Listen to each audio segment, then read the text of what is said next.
In certain extreme situations, the law is inadequate. In order to shame its inadequacy, it is necessary to act outside the law, to pursue natural justice. This is not vengeance. Revenge is not a valid motive, it's an emotional response. No, not vengeance. Punishment. Tonight we have a chance to say, yeah, you're right. We're too extreme, we're too wild, we're too out of control, we're too full of our own shit. Or we have a chance to say, hey, fuck you, you're wrong. Fuck you, we're right. Because you have all made it to the dance. Because believe me, this is the dance. Start the show.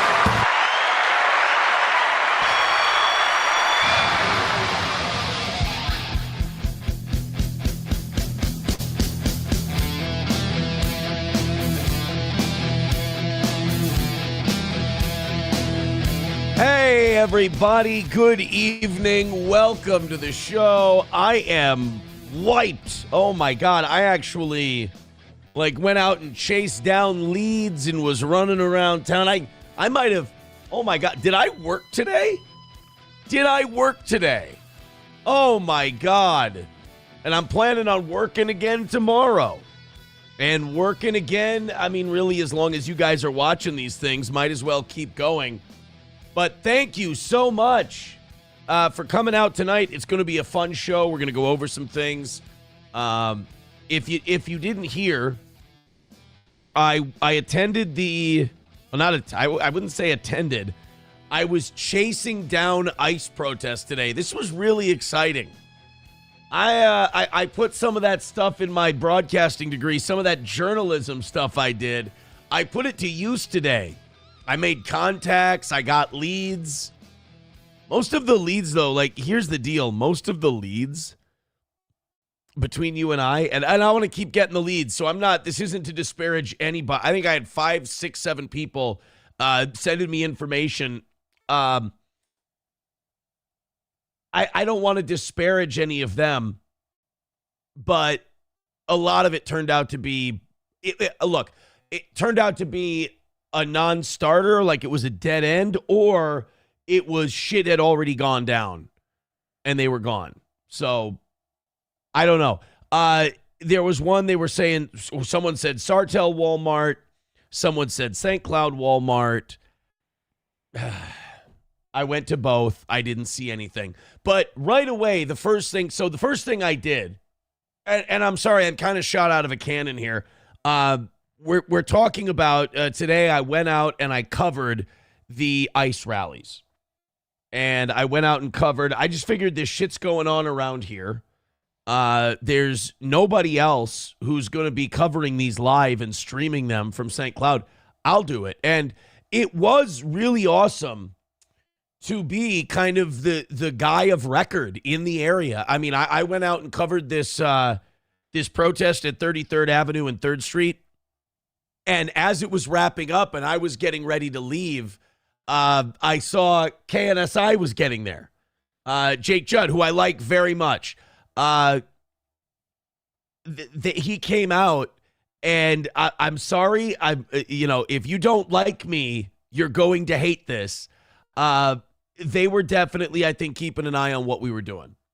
And I talked to a couple people from over there at that company, and I said, look, I told them, I said, feel free to use anything I shot.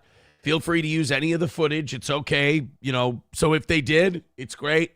I don't want anybody to send me anything. Look what they're doing. Look what they're. I told them, go ahead. Use whatever you want. Get it out there.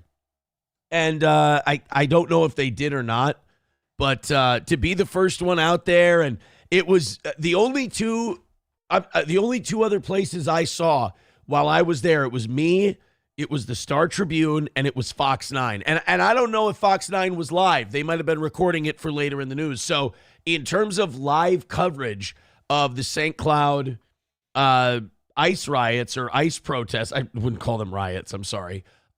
we were the biggest thing out there. So that was awesome.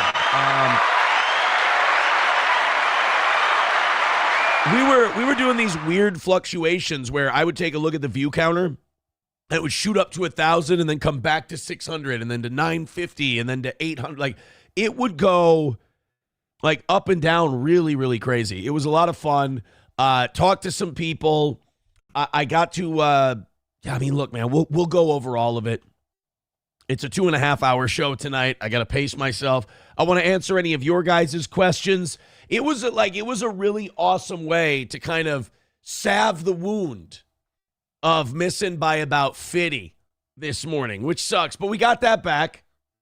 Thankfully, we got that back by going out and covering the protest. That's not what they were for, but we were able to get those back. Plus, while I wasn't able to monetize the coverage while it was live, we were able to after, and I think it's added like 10,000 views between the two of them since we went live. So that's really awesome too. So consider this morning solid. We're good. Gold for the grandkiddies. And of course, throw in a couple of memberships and throw in a couple of bucks if you like what we're doing, whether it's Venmo, PayPal, Streamlabs, Rumble, YouTube, whatever. We appreciate it. So I head out.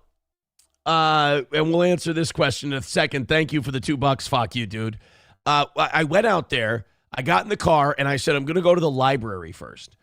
Because the library is where a lot of the protests were originating. And my plan was originally go to the library and talk to people. Go to the library and interview people, discuss with them what's going on, how they feel. And I thought that was going to be a little bit of an issue. I thought that could get dicey because the people protesting are very passionate and they are very on guard and they are very worked up. I will say that I think a lot of them are too on guard. I think a lot of them, it's supposed to be about the protest. It's supposed to be about the cause. And I think a lot of them are kind of making it about them. But that's a small percentage. That's a small number that I saw there. I'll give you kind of my observations as we go throughout. But I went to the library first. There was nothing. I went to a second location where people told me a lot of people would be. There was nothing there. And then all of a sudden, I start getting messages from people. Basically, I put something out on Facebook, and I said, send me what you got. If you hear something's going down, shoot me a DM. Don't put it in the comments. Let's see what's up. So I start getting messages, people saying 33rd Avenue and 3rd Street. That's where it's at. It's at that strip mall there. Check it out. And it's all Somali businesses, that strip mall. I mean, it's all kinds of different cafes and medical places and shit like that. And when I was going to get there, and it was absolutely impassable. I couldn't get through to where the site was. So I whipped the UE. I parked in the empty lot across from Electrolux, which is shut down now. And I turned on the phone and I started walking down there. I started streaming and I see police lights. I'm like, all right, I'm in the right spot. Traffic's held up. Lights are going off. This is the place to be. I start following a couple of people as they're heading towards it, and then you come up over a little hill by the Wells Fargo branch there, and boom, it's just masses of bodies, and there is definitely something going on. So I get there and I start getting a little closer. I talk to some people who are kind of on the outside of it, and I'm asking them what's going on. How long has this been happening?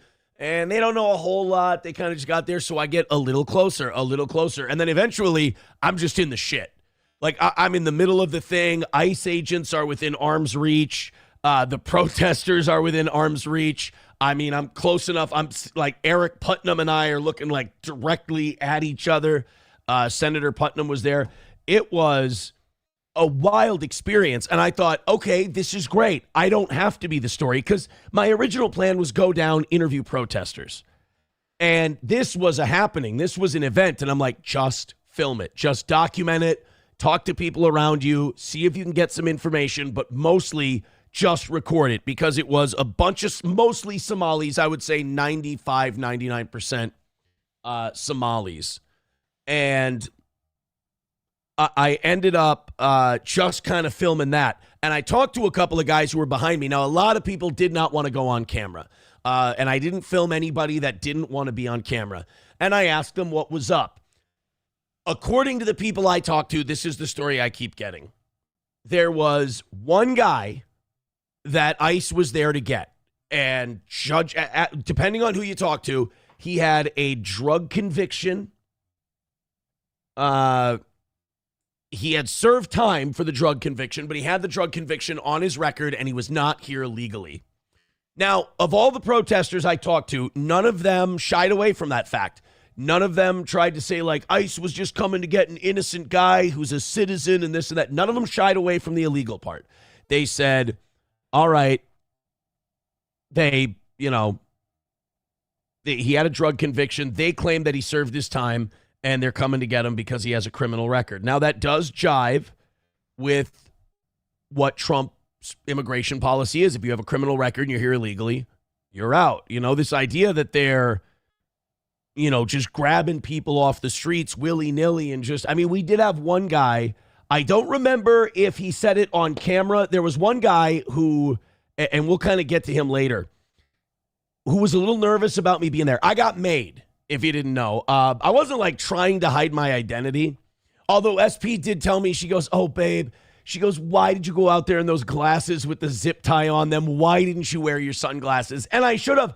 I just didn't think I was going to be in this. I didn't think it was going to be like this. I thought I was going to go to a sidewalk protest at the library, interview people for 20, 30 minutes, and then be done. And this turned into an all morning and afternoon thing. So I wore my zip tie glasses, and I did see the comments of people giving me shit for the zip tie on the glasses. Tomorrow I'll wear the sunglasses. But in the so I'll try to keep this like in order. So I go to 33 and 3rd. And by the way, people are saying, Illuminati confirmed. It's just the old O'Hara's, across from the old O'Hara's location. Or McCann's, if you're a little younger, across the street from that. And, it got tense a few times. And everybody with those fucking whistles, everybody blowing whistles. Oh, my God. Go watch the video on our channel. Every time ICE was doing something, just everybody just blowing on those fucking whistles. It was odd because at first it really bothered the shit out of me. And then eventually I just got used to it. Like it stopped bothering me magically at some point. So then ICE so they go in to get this one guy. Everybody starts coming out of these Somali-owned businesses. A bunch of Somalis come out to confront these 3 or 4 ICE agents. This was supposed to be just, we're going to grab this one guy. We're going to get out of here. Everybody came out to shield him. Whether he was there or not. And then ICE calls for backup, and a bunch of ICE agents show up, and then some police officers, some St. Cloud police officers, ended up showing up as well. So now there's this standoff, and that's when I get there. I get there when the standoff is going on. And it's close. You go watch the video. I pan over to where the protests are. I pan over to the ICE agents. It's a tight space. There's a lot of cars. It's a cramped parking lot. It had this feel like if something was going to go down in St. Cloud, it was going to go down in this kind of tight, cramped space. And there were a couple of people. I think there was a city councilman. I can't remember his name. He's a Somali American, the city councilman. And there was Eric Putnam, the senator. Actually, Senator Eric Putnam, you don't have to like him. You don't have to hate him. You don't have to think he's great. You don't have to think he's the worst. I will shout out Eric Putnam right now. He did an amazing job keeping people safe, keeping the thing organized.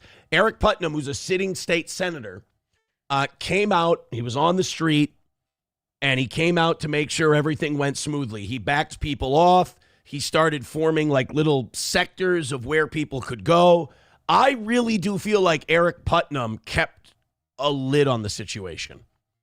And I think he deserves a lot of credit for that. I was standing right next to him. I was standing right near him. I mean, I'm filming on one side.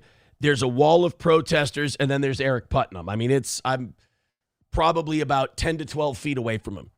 And he's telling people, back up, go here, and then go into another crowd, back up, go here. And he's basically creating a pocket where the ICE agents can operate, where people aren't going to get close enough to touch them, bump them, accidentally set something off, whatever. And it's, I remember one of the things I felt while I was there was I was really impressed by him. So then the ICE agents start backing down. They stand down. Obviously, they were like, we're not going to get anybody today from this area. I was told by a source that 4 or 5 protesters were detained. I could not confirm that with anybody else.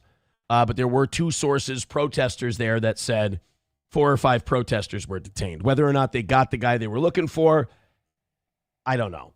So it all kind of starts to calm down. Everything kind of starts to straighten out. And then one last straggler ICE vehicle comes back around, and everyone starts to think, oh, my God, they're coming back. They're doing like a reverse. They're doing an end around. They're doing a fake out. Turns out it was one last vehicle. He's trying to get through from the back.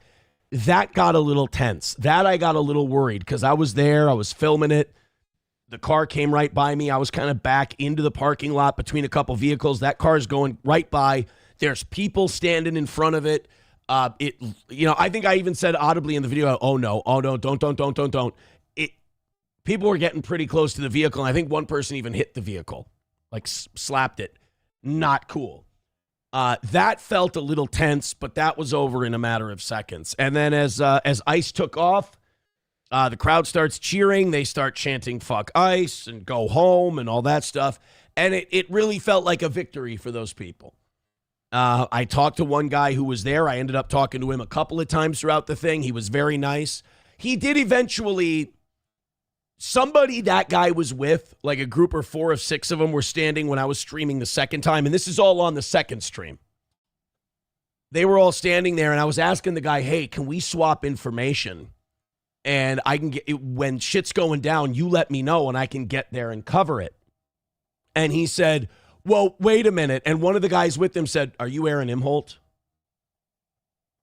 And I said, yeah. And in my head, I just went, oh, fuck. Because in this area...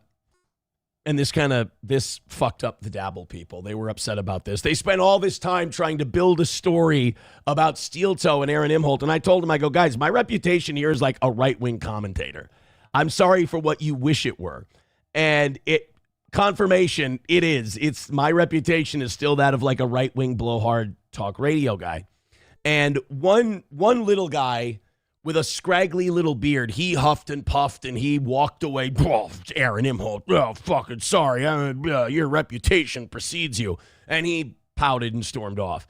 The other guy was really cool about it. He talked about my personal opinions about not why I'm there. He talked about my personal opinions on the matter. And I couched them a little. I delivered them in like the softest way I could, because I wasn't there to... lose sources. I was there actually doing straight up journalism.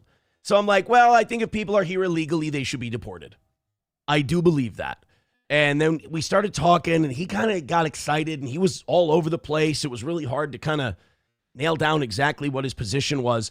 But eventually we did exchange numbers, and he did say, look, I don't want you to be part of our group. And I said, I'm not looking to be part of your group. He goes, you need to be ideologically with us if you're part of our group. And I said, that's fine. I don't need to be part of your group. I just want you to let me know when shit's going down so I can cover it. He goes, I can do that. So he gave me a phone call not 5 minutes after I left. He's like, sorry about that. I'm just really passionate about this. I go, no, I understand. I get what my reputation is. And we started bonding over how big of a fucking retard Nick Sorter is.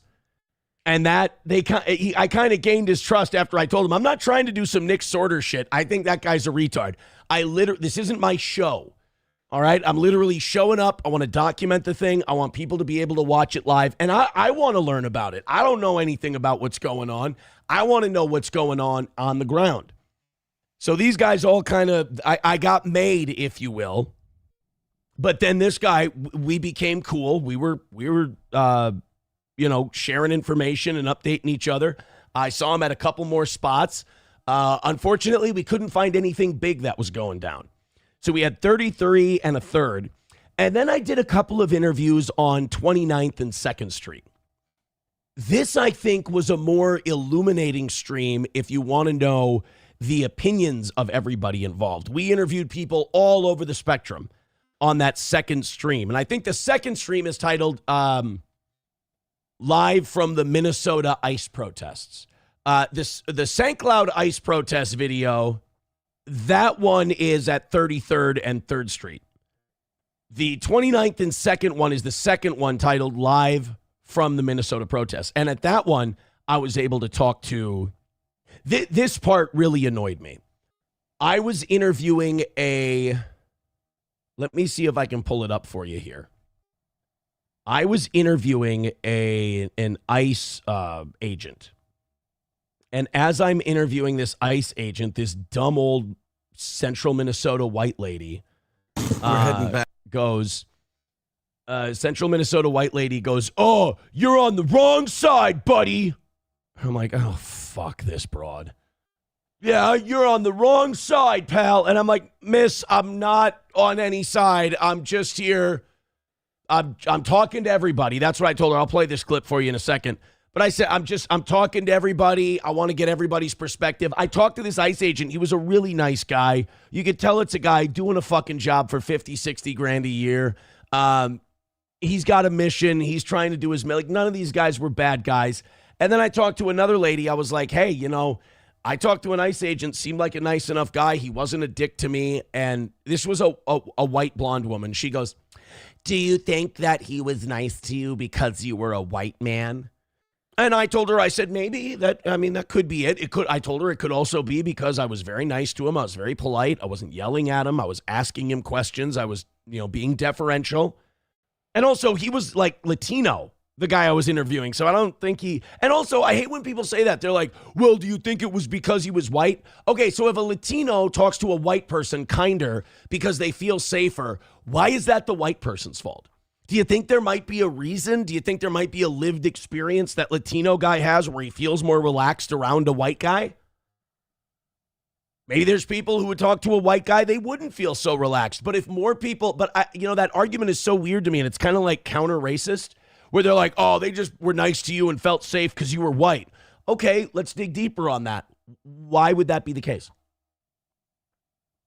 Why would me being a white guy cause them to be less alarmed? Anything? So we'll play a couple of clips from that. But the most exciting part for me was driving around, getting leads, looking up leads, punching in addresses, going to places, seeing if we could catch ICE or if we were a little behind, getting text messages from another person and then a Facebook message from another and then a Twitter DM. And just coming in hot and heavy, just Aaron, here's where ICE is. It was a rush, man. It really was an adrenaline rush. And when I got home at about 3:30, 3:45, I was exhausted. It was an adrenaline dump. It was wild.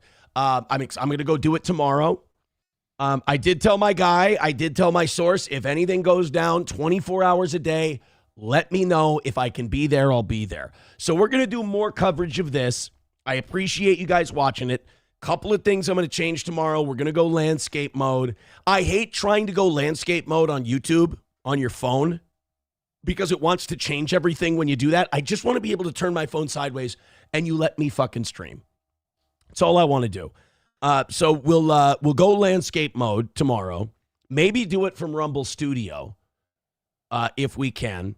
And then I'm going to wear the sunglasses and not my zip strip together regular glasses. But I'm excited to follow this stuff. I'll kind of give you my takes on the whole thing, throughout tonight's show. I also want your guys' takes, of course, and we got a lot of other stuff to talk about. Fuck you, dude, with $2 says, "How was the smell?" A couple people asked me that in the live chat while I was streaming from there. Look, there was a lot of people there. There were some there. I'm not going to pretend there weren't some interesting smells at 33 and a third, but it's not really what I was focusing on. Red Fox Mad with a buck says, awesome job going live today off site. Please do more live streams in the field again. P.S. Your breasts look good in that shirt. I love ice. Are you going out more? I think the Civil War is coming soon. I am going out again. Yes, I hope you guys keep watching those. The stats on those are amazing. I think they're both over 20,000 views now, which, holy shit. It feels good to know you're doing a great job.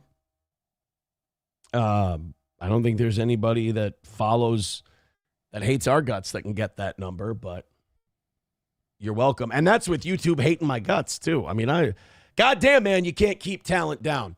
Then we've got $5 from Chevmatic. He says, way to be a trooper. Thank you very much, buddy. But it was fun. Like, it was a rush, man. It was great. Being there, I felt safe. But I felt like we were on the edge of something. Like, I didn't feel that I was in any danger, but I felt the possibility of something popping off. I get why journalists go live to events and they get excited about it and everything. I felt that. Dude, driving around in my car, I'll admit I had a Diet Dr. Pepper and I had a cookie. Chewing on a cookie, taking a swig of Diet Dr. Pepper, looking at the tips that are coming in from people. Here's where you should go. Here's where you should go. I'll admit it was a rush. It was exciting, and I'm pumped to do it tomorrow. Even when people knew who I was, even where people like, yeah, it's a fuck, and they're ICE protesters, so they're not going to be pro steel toe. Although there was some pro steel toe people there. They were in a truck. They looked like total rednecks. And they're like, we're the pro ICE committee, Aaron. And I'm like, oh shit. I'm like, well, those are my people right there. I mean, it looked like banjo music would play when they came into the frame. But everybody I met was really nice. There was one guy who he found out who I was, and he puffed and puffed and pouted off. That's the worst it got. And that one lady going, when I was trying to interview the ICE agent, she was like, you're on the wrong side. And that's one thing that I noticed about this that worries me. The sides thing.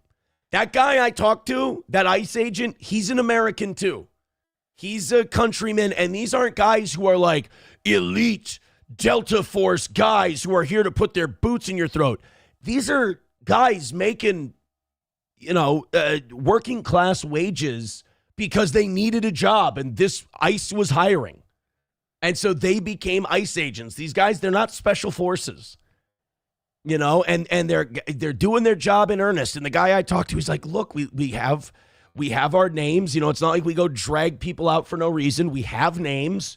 They have a criminal record and they're here illegally. It's our job to detain them so we can they are the beginning of the deportation process. These people are marked for deportation. They have a criminal record and they're here illegally. And it's these ICE agents' jobs to get them, to detain them, and so we can start the deportation process. And getting in these guys' way is technically a crime.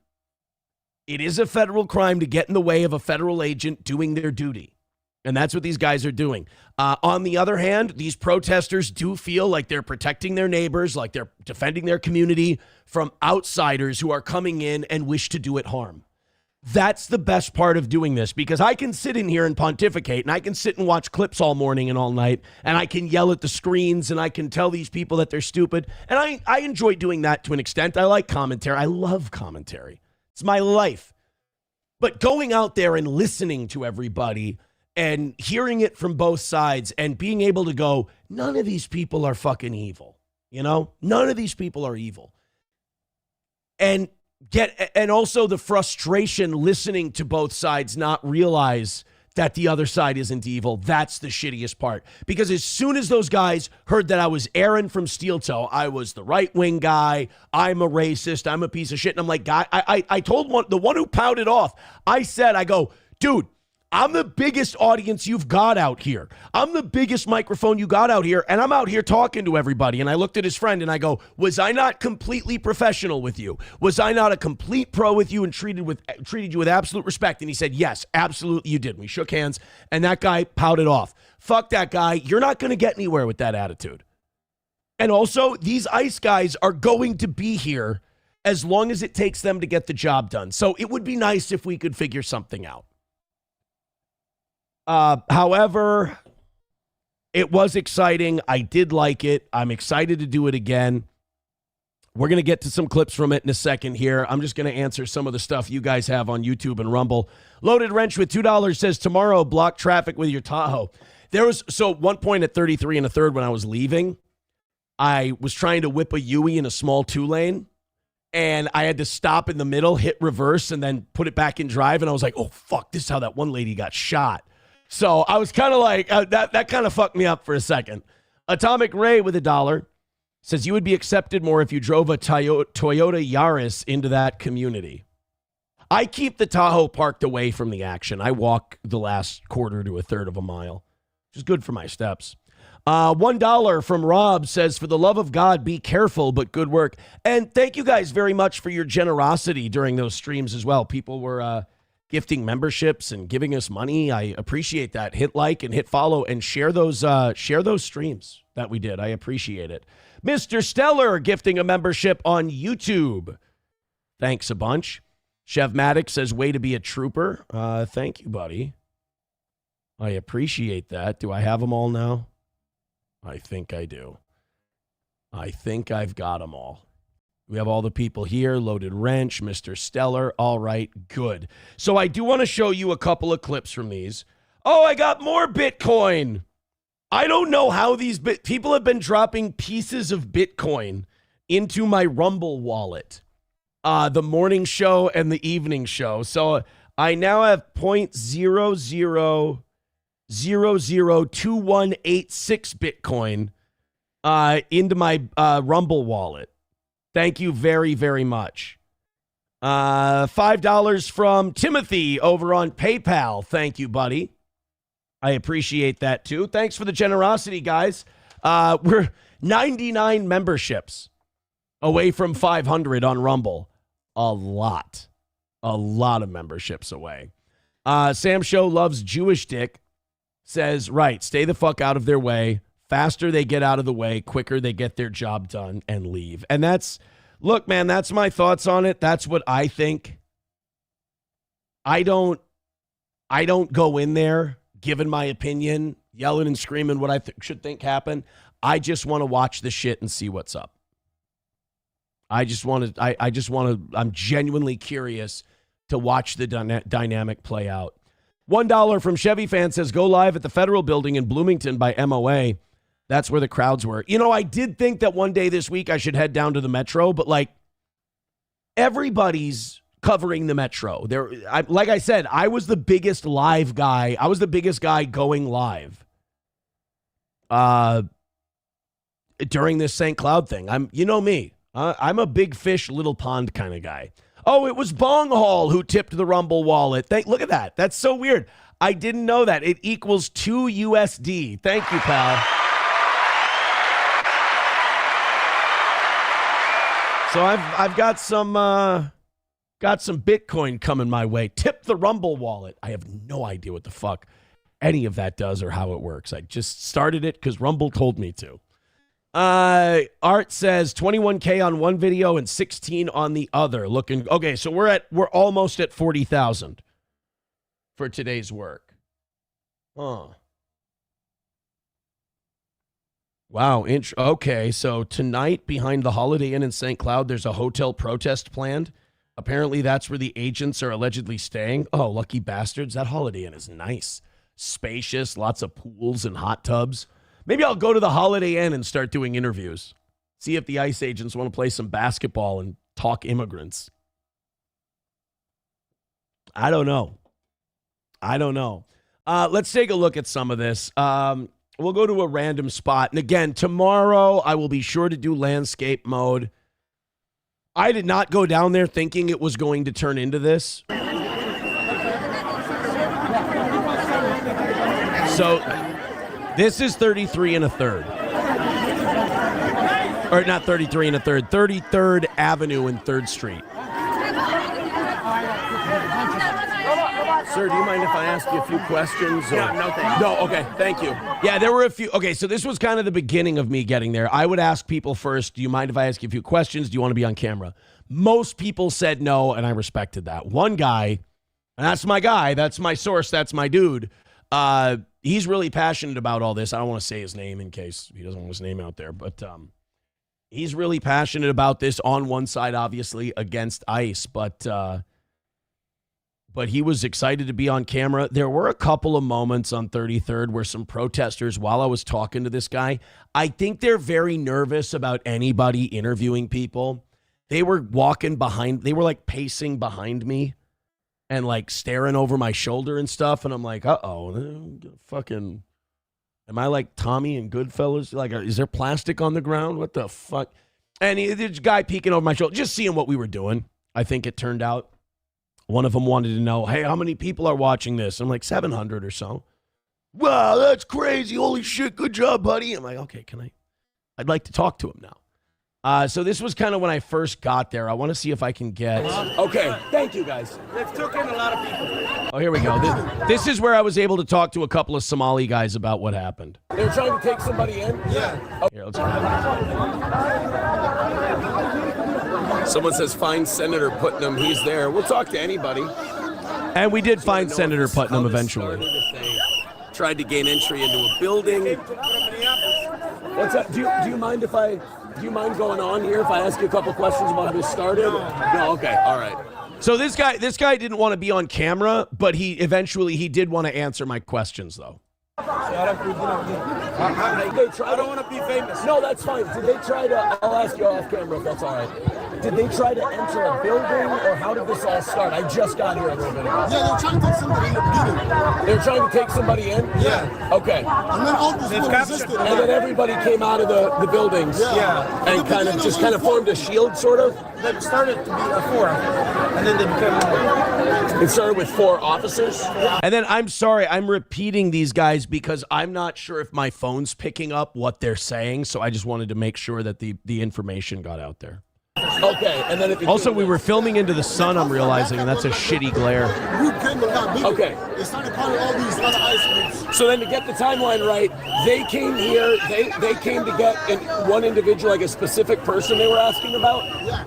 And then everyone came out of the businesses to resist, and then they called in the backup, and that's where we're at now.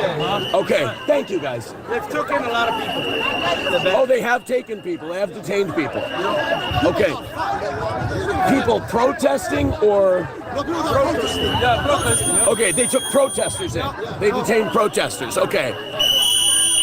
So according to the people that we have here... All right, so then, by the way, those whistles, that's what people are talking about. Those whistles, it's so weird because they were really annoying at first. And then after a while, it's strange how you just kind of get used to them. Now I want to go to when ICE was leaving. Actually, what I'd like to do first is show you what Eric Putnam did. I thought Eric Putnam unironically did a very good job being a leader at this thing. There he is right there. That's Eric Putnam, State Senator Eric Putnam right there.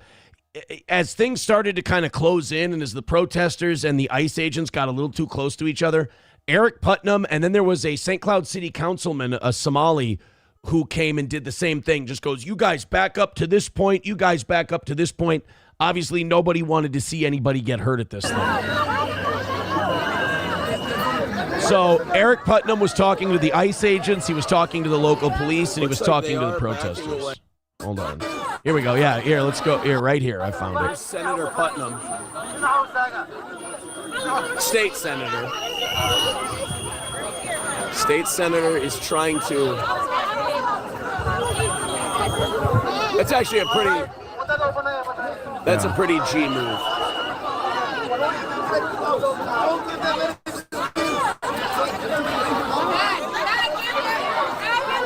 Yeah, I don't know if you can hear it, but Eric Putnam said, don't give them any reason to use force, is what he told them. And he said, you back off, and then they will leave. So he talked to the ICE agents, and they said, look, back them off, and we'll start getting out of here. And so he put people kind of back in line. I'm so dumb right now. I'm pretty sure that's him. Yeah, it's Eric Putnam. He used to have a beard, I feel like, and that's why I was confused. So then ICE starts leaving, and I want to get to the point here where they all left, and we get a shot of... ICE out! ICE out! ICE Here we go. I'm going to get out of the way here.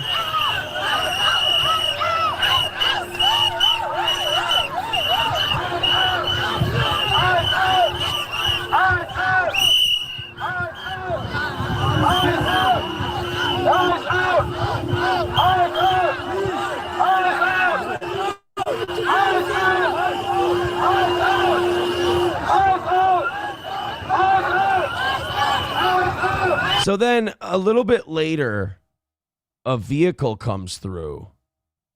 And it's an ICE vehicle. Now this, I was about to leave. I was about to be done. I hung around for another 10 minutes after this because another vehicle came around back and people were wondering if ICE was coming back in the other way, if they had just basically circled the block.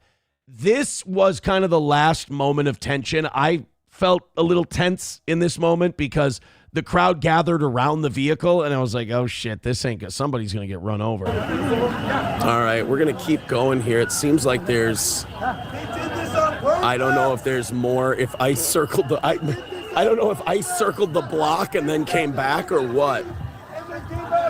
But they may have come back on the other side. They may have just done like an end around. Oh, shit, that's my car. Oh, don't hit. Oh, Jesus, don't hit it. Don't hit the goddamn car. Jesus, don't run people over. Oh,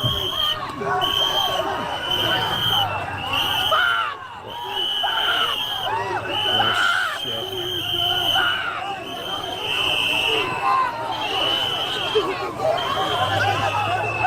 And I don't know if you can feel it watching it. And I'm also glad we're watching some of this tonight because I kind of figure out what I need to do for tomorrow for the picture quality and everything else. But again, this was kind of an improvised situation. I was kind of working blind this afternoon. I didn't even bring a charger with me. I had about one more live stream left in my phone, and then it was going to die. So I'll be prepared tomorrow.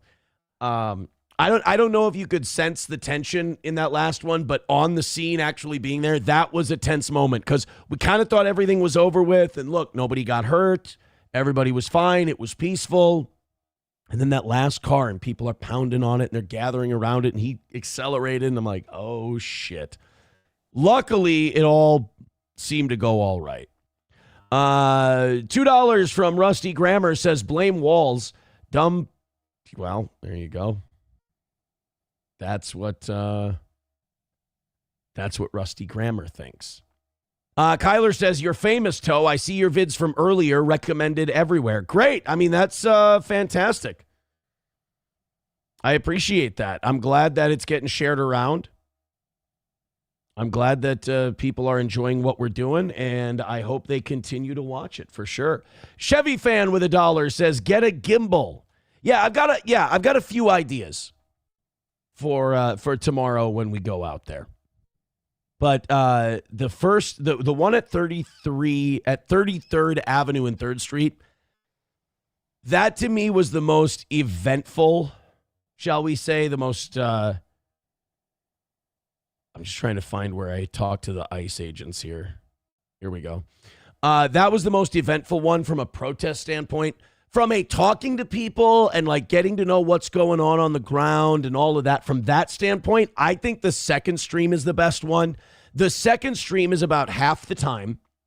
I talked to an ICE agent. I talked to a woman who's angry with me.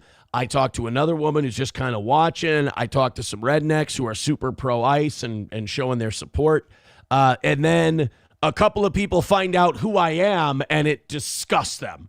They find out who that racist Republican conservative shithead. And I pointed out to them, I go, guys, I've been nothing but cool since I've been here. My commentary show, my talk show is a talk show. This, I'm just covering. I want to see what's going on. I want to bring that to a bigger audience.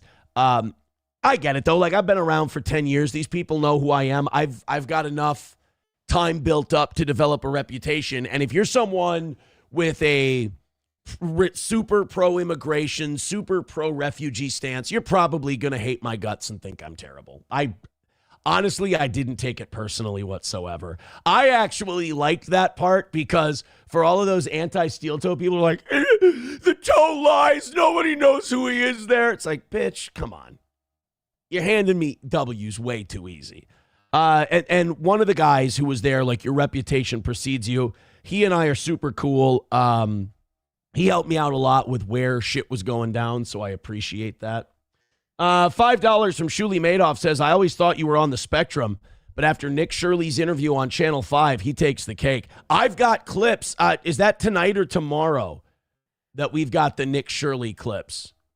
I think tomorrow morning we've got the Nick Shirley clips from the Channel 5 interview. Shuli Madoff, I cannot agree more. What a fucking Looney Tune.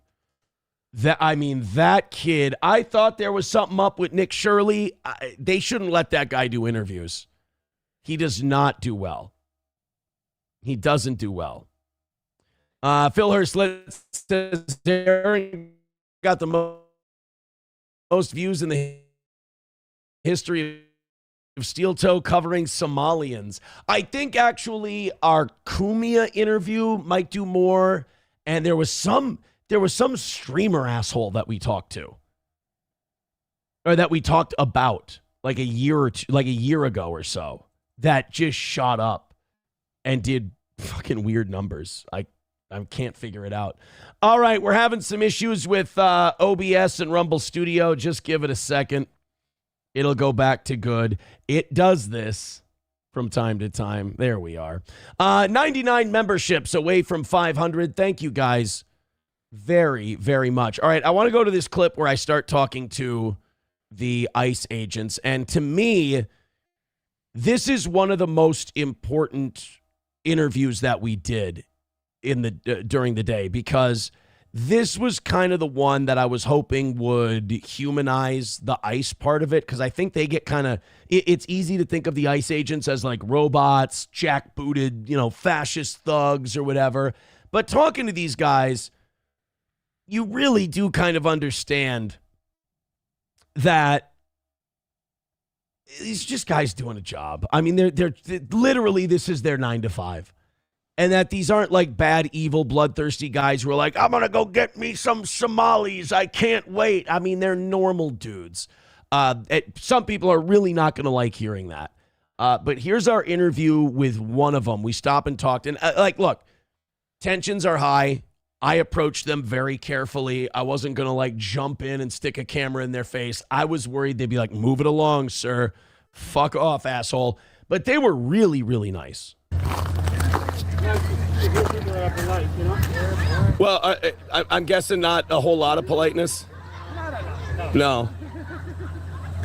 I'm just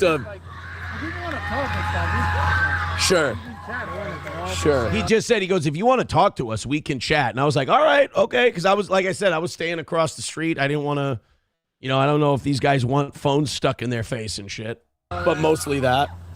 Yeah, but that stuff is like crazy. Yeah. Like I tell people, is that the best way you can help is by donating to the legal services. I'm going to get out of the street here. I'm sorry. That the immigrants use, There's like free legal services stuff for them to help them with their cases. Sure. You donate to that, and also donate to their bail funds. Yeah. So they can cross bails and get out. Now, I mean, okay, is that a jackbooted Nazi thug going to be like, hey, I encourage everyone, if they want to support the people we arrest, donate to their legal fund, donate to the Catholic charities. Don't donate to Catholic charities, by the way. It's Catholic in name only. It's run by, well, never mind. But like jackbooted Nazi thugs would be like, get in the car, you skinny, fuck you.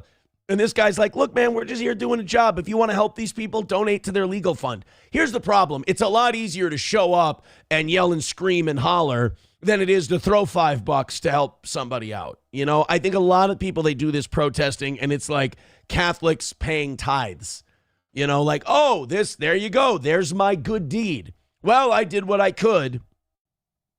And this guy's saying, like, give your money to their legal counsel and everything else. I was kind of surprised for, him to say that. But instead people want to do this, but, Now, are you guys typically, without giving away too much, are you guys typically looking for people with criminal records who also have questionable legal status, or? Yeah, that's our main mission, yeah. Okay. That's the mission, man. Okay. Criminal aliens. But sometimes other people get wrapped up in it. So, but the best way people can do instead of doing this is actually look online for charities and donate to those funds and help them that way. But I mean, this is not very productive. When stuff like this happens, like this morning at the site I was just at, obviously it makes your guys' job more difficult, but does it, how do you adjust to that then? Because obviously you came there because you had information that someone was there, that a person of interest was there, and obviously you left so the situation didn't escalate any further. How do you go about, I mean, there's still someone on your list that you need to get. How do you end up going about that without, again, if you can't give away too much? I mean, it's a whole process, but I can't really talk about that kind of stuff, but just basically want to make sure everybody's safe, that's all. That way that something like that happens, it doesn't happen again. That was a tragedy. And, but the best way to get all the answers is talk to public affairs, the eyes of public affairs, and they'll be able to explain it to you. He's talking to me, that's my friend. There was a black guy who pulled up. He's like, "Yo, you motherfucker!" And I just told the guy, "That's my buddy. He's talking to me." No, I'm just kidding. No. That was another thing. I cracked a couple of jokes at this thing. They do not go. Everyone is so tense. That's a little ADHD or autism or Asperger. I don't know what that is. Me cracking jokes when everybody's really tense. Like one of the guys I was interviewing, I was like, "So my big question, my last question I have for you is, what's the federal government going to do as they have this distraction? How will they use it what country will they use it to bomb?" And he's like, "Oh, what?" I'm like, "Nothing. I'm fucking around. Never mind. I forget that everybody, thinks this is the fight against the Fourth Reich, and I need to be on guard. My bad." Get your bitch ass out the car. So yeah, I mean. But you're saying the best way to protest or whatever is to donate to their legal funds, things like that. There's just Catholic charities that do the stuff. Every place they have free legal service. And now that guy is chilling, man. Just chilling. All right. Well, thank you for your time. I don't want to bother you too much. I appreciate it.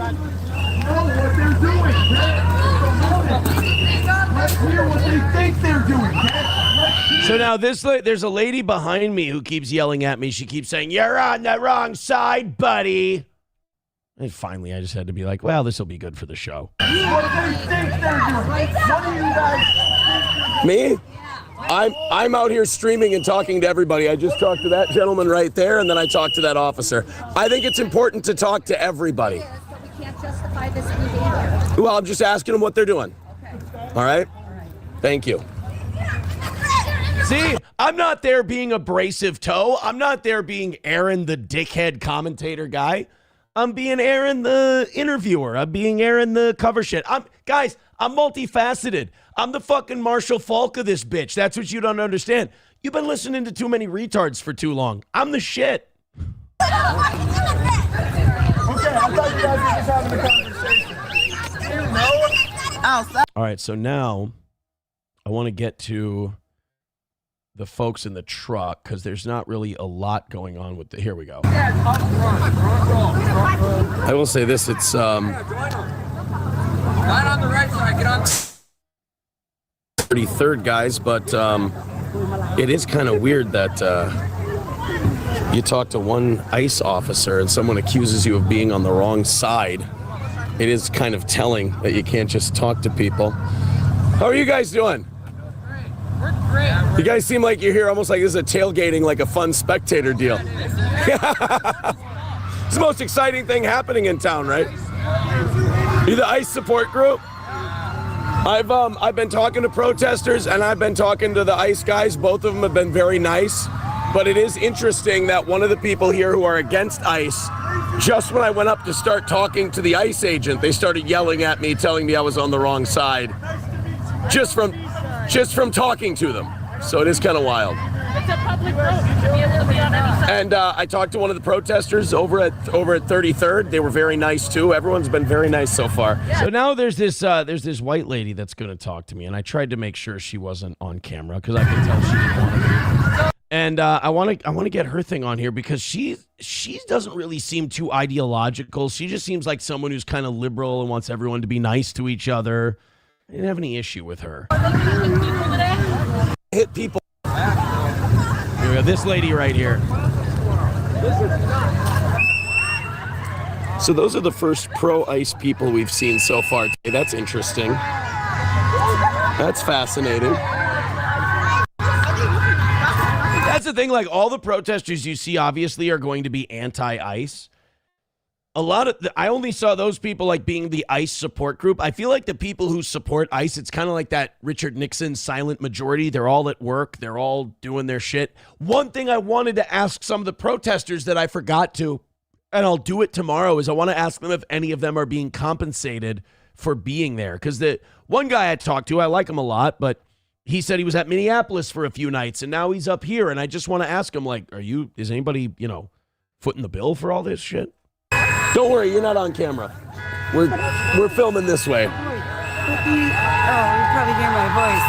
But these fine folks have been harassing everyone who walks up. Oh, have they? Oh, yes, the ones here? In the trucks. Yes. Oh, okay.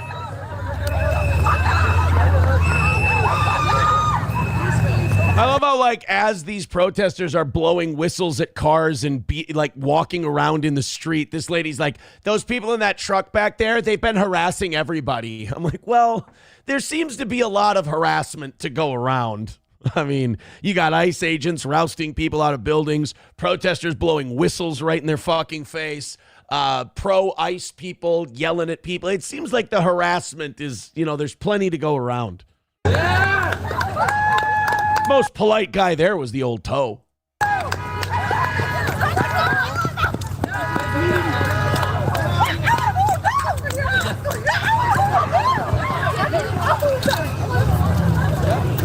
All right, and then there's, I didn't realize how much time there was between conversations. But then a little bit later, a couple of the guys, they made who I was. Because I asked them for their information because I've been talking to them and everything was fine. And I think they must have picked up my voice. And they were like, are you Aaron Imholt? I'm like, yeah. Steel toe guy? Yeah. No. Your reputation precedes you. You're not, ideologically aligned with us. You need to be ideologically aligned if you're going to be. And I'm like, I don't want to follow you guys around. I don't want to go steady. I'm not trying to fuck you. I'm saying when you find out shit's going down, would you be willing to shoot me a text message, send me an address, let me know when things are happening? And one of them was just like, oof. And he just stormed off. I didn't put him on camera. There were a couple Somali dudes. I didn't want to put them on camera. You never know. And then, but the one guy who wanted to be on camera, he was actually very cool and very nice about it. We started talking about the issues a little bit, but I could tell he was a little worked up, so we didn't really get anywhere with it. And he tried to do those games, those rhetorical games people do when they perceive someone's right wing. They'll try to get you to agree with a premise of theirs so you'll ride with them on something else. He's like, well, I'm a Christian and I think this is the greatest country in the world. Don't you think this is the greatest country in the world? So I legit looked at him. I said, nah, not really. Just because I knew he wanted me to go with him to the next point. And if we're the best country in the world, then I'm like, no. So he asked the Somalis, don't you think this is the greatest country? Dude, they come from fucking Somalia. If they went to Morocco, that would become the greatest country in the world. Let's take it easy a little bit. Frame of reference, please. But I did say no just because I didn't want to get caught up in some rhetorical trap of like, well, if you think it's the greatest, shouldn't we want everyone to be here? So I just went, nope. I took my cues from Whiskey Pete and I decided to no but. Nah, it's all bullshit. I did tell him, though, he's like, if enough of us show up, at the end of it, he was like, enough of us show up and we can change things and there will be a change made. And I said, dude, I'm too old and I'm too black-pilled. I don't really think anything's going to change. I was like, the pendulum will just keep swinging back and forth until the clock breaks. That's my honest opinion. So that was it. My Lost Interest says, I hope you didn't give him your phone number. We did exchange numbers. I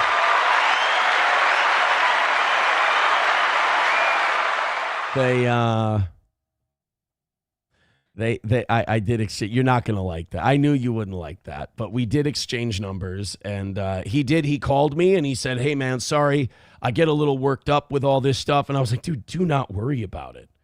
Don't worry about it at all. It's fine. And once I told him I thought Nick Sorter was an asshole, we were cool. And we met up at a couple other stops and we made out for a little bit. It was, no, I'm kidding. But it was, again, if he has anything else, he's going to let me know, and I do appreciate that. Oh, guys, we got a big fake dono from Walter. $20 from Walter. Wanna fuck? Let's fuck! Thank you very much, Walter, for the 20. He says, enjoyed the live streams. I'm glad you did. I'm glad you enjoyed the live streams. I'm telling you, man, I enjoyed doing that a lot more than I thought I would. I enjoyed going to those protests a lot more than I thought I would. And it was a lot of fun. Dinkelman says, now he's going to dox the shit out of you. Well, the nice thing about, the nice thing about him just having my phone number is I can block it if it gets to that point. But he also told me, he's like, look, man, if things get dicey at any of these protests, he's like, not to like push further and like, he's like, I want you to be safe and all that. I go, yeah, I'm not fucking, I said, I'm 39 and I got 3 kids and I'm doing this as like a PBS public service. I said, I'm not looking to get my fucking ass kicked or I'm not looking to get shanked. I said, I also don't feel unsafe at these things, I don't feel I feel fine going to any of these. Can't say that. I'm sorry. 99 memberships away from 500. Keep it going, guys. I do appreciate it. And Art, I don't know what the hell you're talking about, but I will say that if they said that, all that is that great minds think alike, my man. Because during today's show, I was like, I should go there. What I heard, here's what got me wanting to do it. I don't listen to any like, oh, well, we don't like Steel Toe. Why is he still around? I don't listen to any of that stuff, mostly because it's a lot of this and they don't really say anything. They just kind of cope. So what happened to me was I read some tweets from people who were going, all of these people who are streaming and all of these people who are talking about these protests and all these people who are talking shit about these protests, nobody's actually going down there and finding out what the fuck is going on.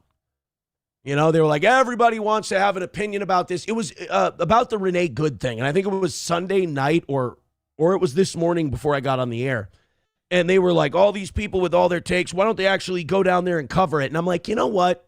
I really am the laziest cunt alive if this shit's happening in my own backyard and I don't go see what's up. And like we used to do that when I was on the radio. We'd go if there was shit going down, like we'd head out there. And, because like they're in Minneapolis. Okay, if you stream in Minneapolis, you should fucking be out there and find out what's going on. Otherwise, these retard interlopers like Nick Sorter come in there and make your state look even worse. They're in St. Cloud, so I own the St. Cloud region. I should be out there doing that. And again, I did it today. There wasn't anyone with a bigger audience covering that than me live at the time. Then they're in Wilmer. Whoever's around there should go do it or you're being a lazy fucking asshole. They're in Mankato. They're in Rochester. If you're in Mankato or Rochester, Minnesota, and you're streaming, you should be fucking going down there and seeing what's up, documenting the whole thing. Absolutely.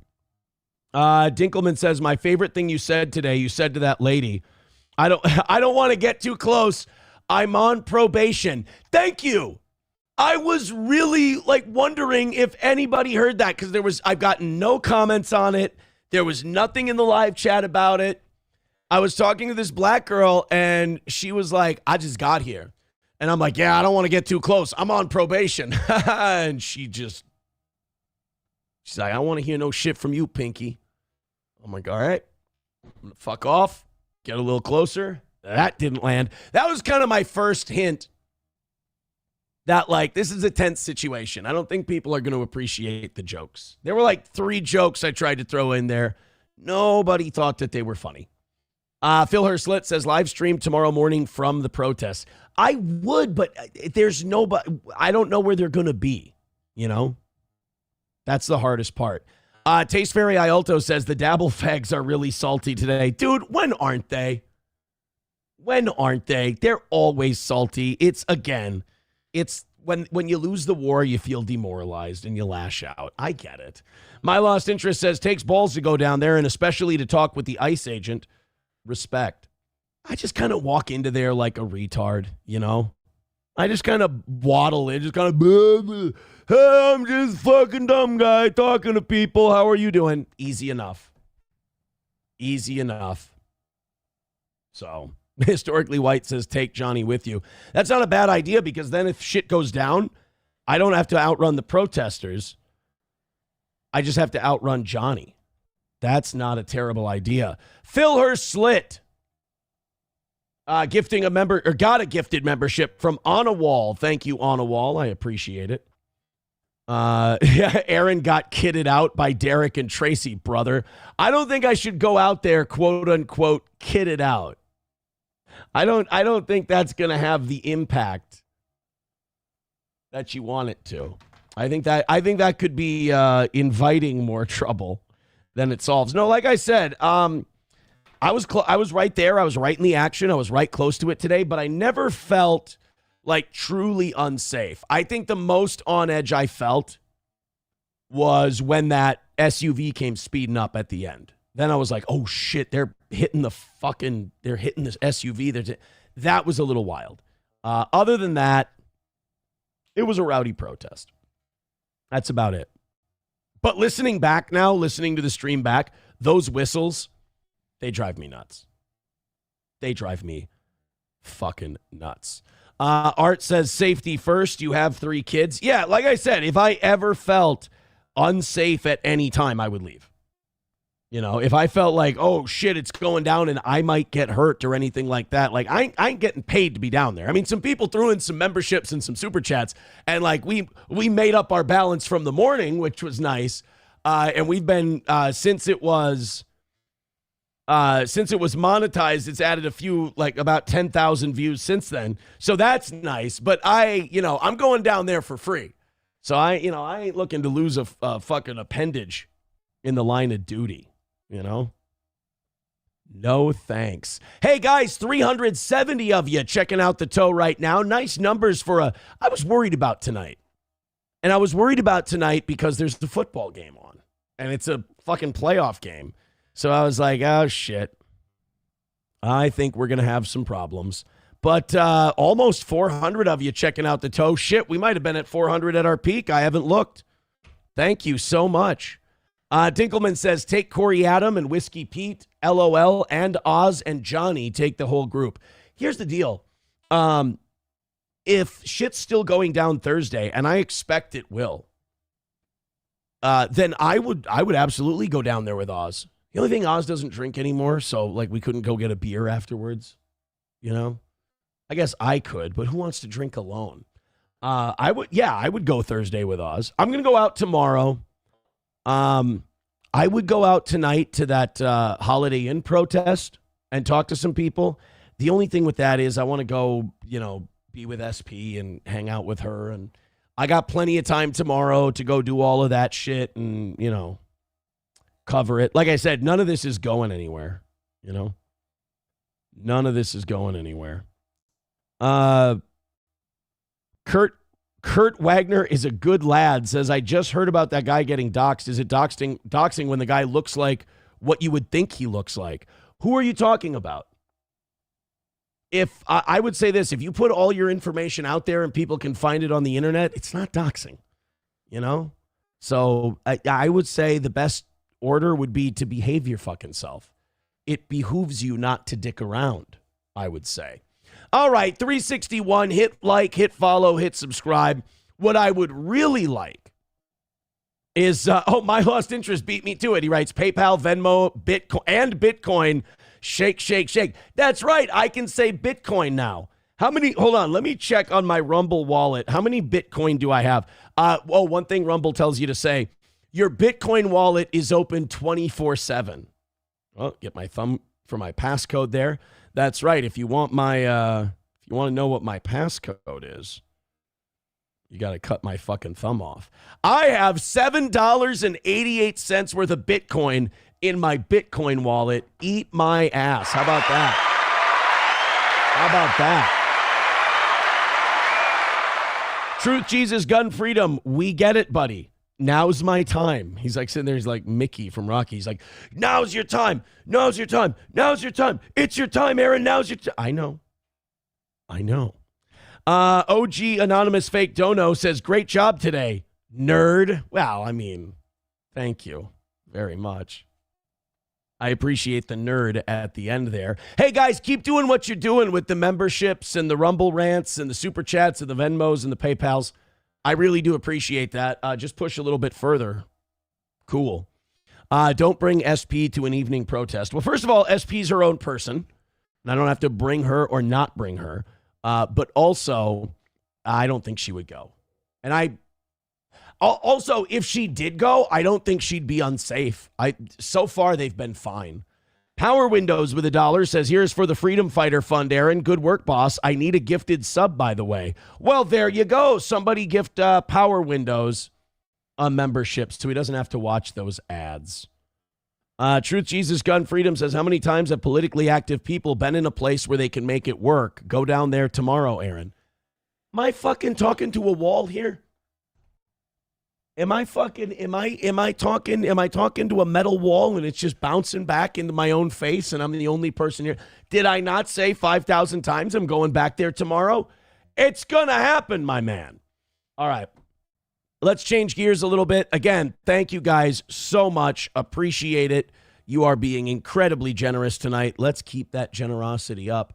And to answer, before Satan Caesar comes in here, no, I have not watched Raw yet tonight. No, I don't know what's going on Raw tonight. Please don't ask me what's going on Raw tonight. I know it was on at 2:00, but I was a little busy. Speaking of the NFL playoffs, I had to play this for you guys. We have a few Eagles fans in our audience, and they are big-time, giant pieces of shit. And this clip went viral yesterday and today. And people are saying, oh, isn't this great? Isn't this fantastic? This 11-year-old kid was interviewed about the Eagles' playoff loss to the 49ers. And they're like, he sounds like an adult. He sounds like a grown-up analyzing the game, blah, blah, blah. No, I'm going to tell you, I watched this for 30 seconds and I just got depressed. Because I went, these Eagles fans are such grooming pieces of shit that they take their kids and teach them early to be an abrasive dickhead about Eagles football. They don't, my son and I will talk football, but he'll say things like, oh man, I said something came up about receivers, and he goes, Dad, other than Justin Jefferson, who's really good. And I'm like, I like Puka Nacua. I think Puka Nacua is a good receiver. He goes, oh, Dad, no, come on. Puka Nacua, no way. What about Jamar Chase? I'm like, well, Jamar Chase is really good too. But it's not like, yeah, he sucks, I hate him, blah, blah, blah. My son's 8. Oh, shit. My son's 9 now. I hate that they get old so fast because you want them to be the younger age. For less than a month, he's been 9 now. I don't want him to be 9. I don't want my youngest to be 7. I don't want my oldest to be 11. I want them to be, I'm telling SP tonight, we got to have a baby. I'm being a girl now. You know what it is? I'm closing in on menopause. But your young son should not have abrasive hot takes on sports. And this just proves that Philly trash is bred early. Here we go. Yes, this was a huge letdown. This was my Christmas present, and I got a loss. Oh, no. You probably would have rather had Cole, huh? Yeah, probably. I'm feeling two of two things. A, I want A.J. Brown packing his bags, and I want him somewhere else that is not here. I love you, A.J., but, you can't make those drops in that game. And I also want Kevin Patullo flipping burgers at, the local McDonald's or something. I don't care. Why do you say that? Whenever he's an offensive coordinator, it's like he's flipping burgers. One side, he's cooking. One half he's cooking, and the other half is completely raw. This little shithead has these entitled hot sports takes in Philly at 11 years old, and they love it there. They're probably like, oh, yeah, this kid, I'll get him a beer. He's awesome. I love this kid. He's great. Isn't he fucking awesome? Isn't this kid the best? No, this kid's not the best. This kid is just... It's only going to get worse from here. By the time he's 18, he's going to be insufferable and mean. And by the time he's in his 20s, he's going to be like every piece of trash Eagles fan from Philly. He's going to be beating his wife and throwing beer bottles at the opposing team's bus. Stop this. It's borderline child abuse. Oh, I hate Philly. They should have turned the whole town into a nuclear testing facility. Actually, they might have. That might be why they're all mutants. Papa Shop says, SP has full autonomy. Wow, you really are a liberal queer. Sorry, I apologize. Some people aren't ready for that. Randy K with $10. Thank you very much, Randy K. Enough. I will hear no more of this Hebrew nonsense. Says, how many trannies did you exchange numbers with? Quite frankly, sir, that's none of your business, and we call them trans. Thank you very much. And again, that number, not something you need to be concerned with. Thank you very much. Go up to a, Dinkelman says, Aaron, go up to a Somalian protester. Let me talk to you about your Lord and Savior, Jesus Christ. That's not what I'm there for. Not what I'm there for. Kurt Wagner is a good lad, says, suffer Philly. Fuck you, Philly. Seethe. Can you imagine being from Philly? Oh, buddy! What? There we go. There we go. Kurt Wagner is a good lad, says, I hate this kid. And you should. By the way, Kurt Wagner is a good lad. Seems like a new listener of the show.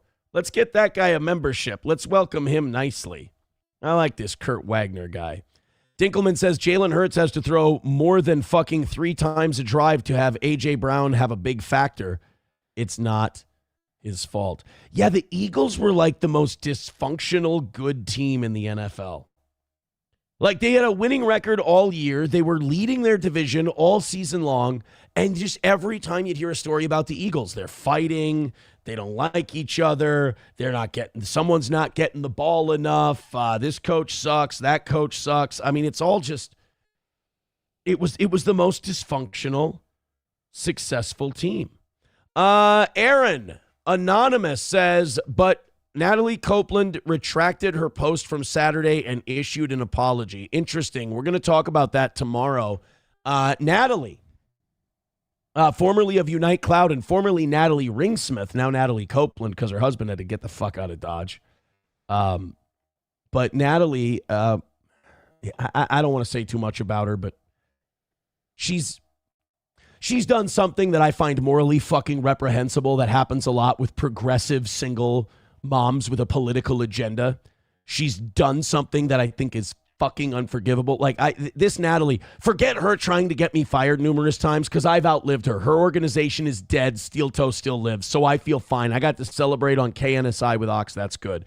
But she's done something, and I don't want to talk about it on the show because it doesn't involve just her. She's done something so fucking evil, reprehensible, self-centered, and shitty that it makes my blood boil to think of her and the lives she's fucking ruined. But she posted something about, like, she was using her children as a shield so that she could talk about her politics, but projecting it through the scope of her kid being at school, not feeling safe with ICE around, even though her children are as white bread as central Minnesota gets.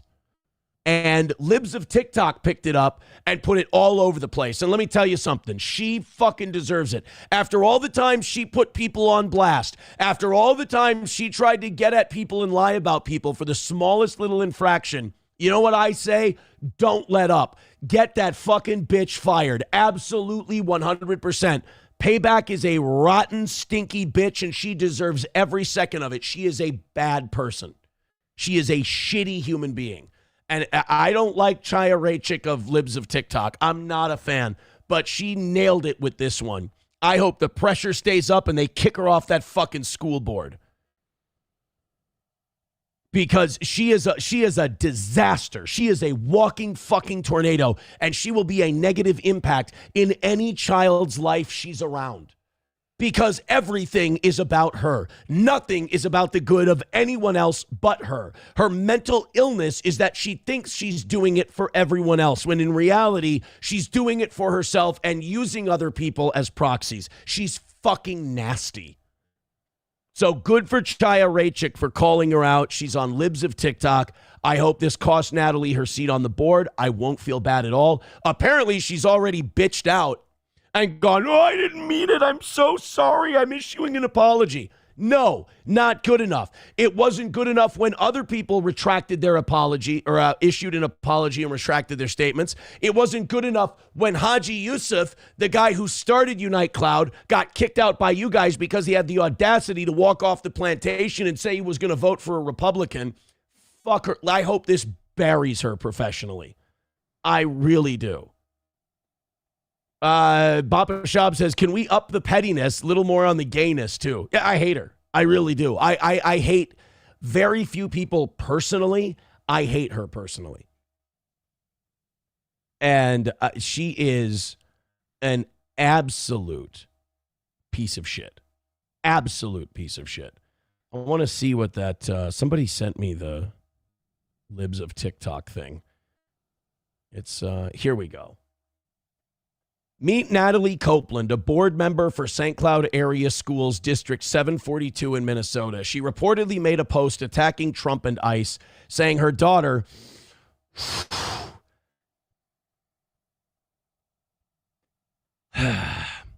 is on high alert and she has plans to start their car alarms if ICE shows up. She is also hosting a Dismantling White Saviorism. Dismantling White Saviorism? Who embodies white saviorism but you? Wow, the balls. That's like me starting a Stop Double and Triple Chins fund and her co-hosting it with me, where white people learn about how they're racist. Yeah, we fucking know. This person is in charge of your children's education. We reached out for comment, but she declined to respond.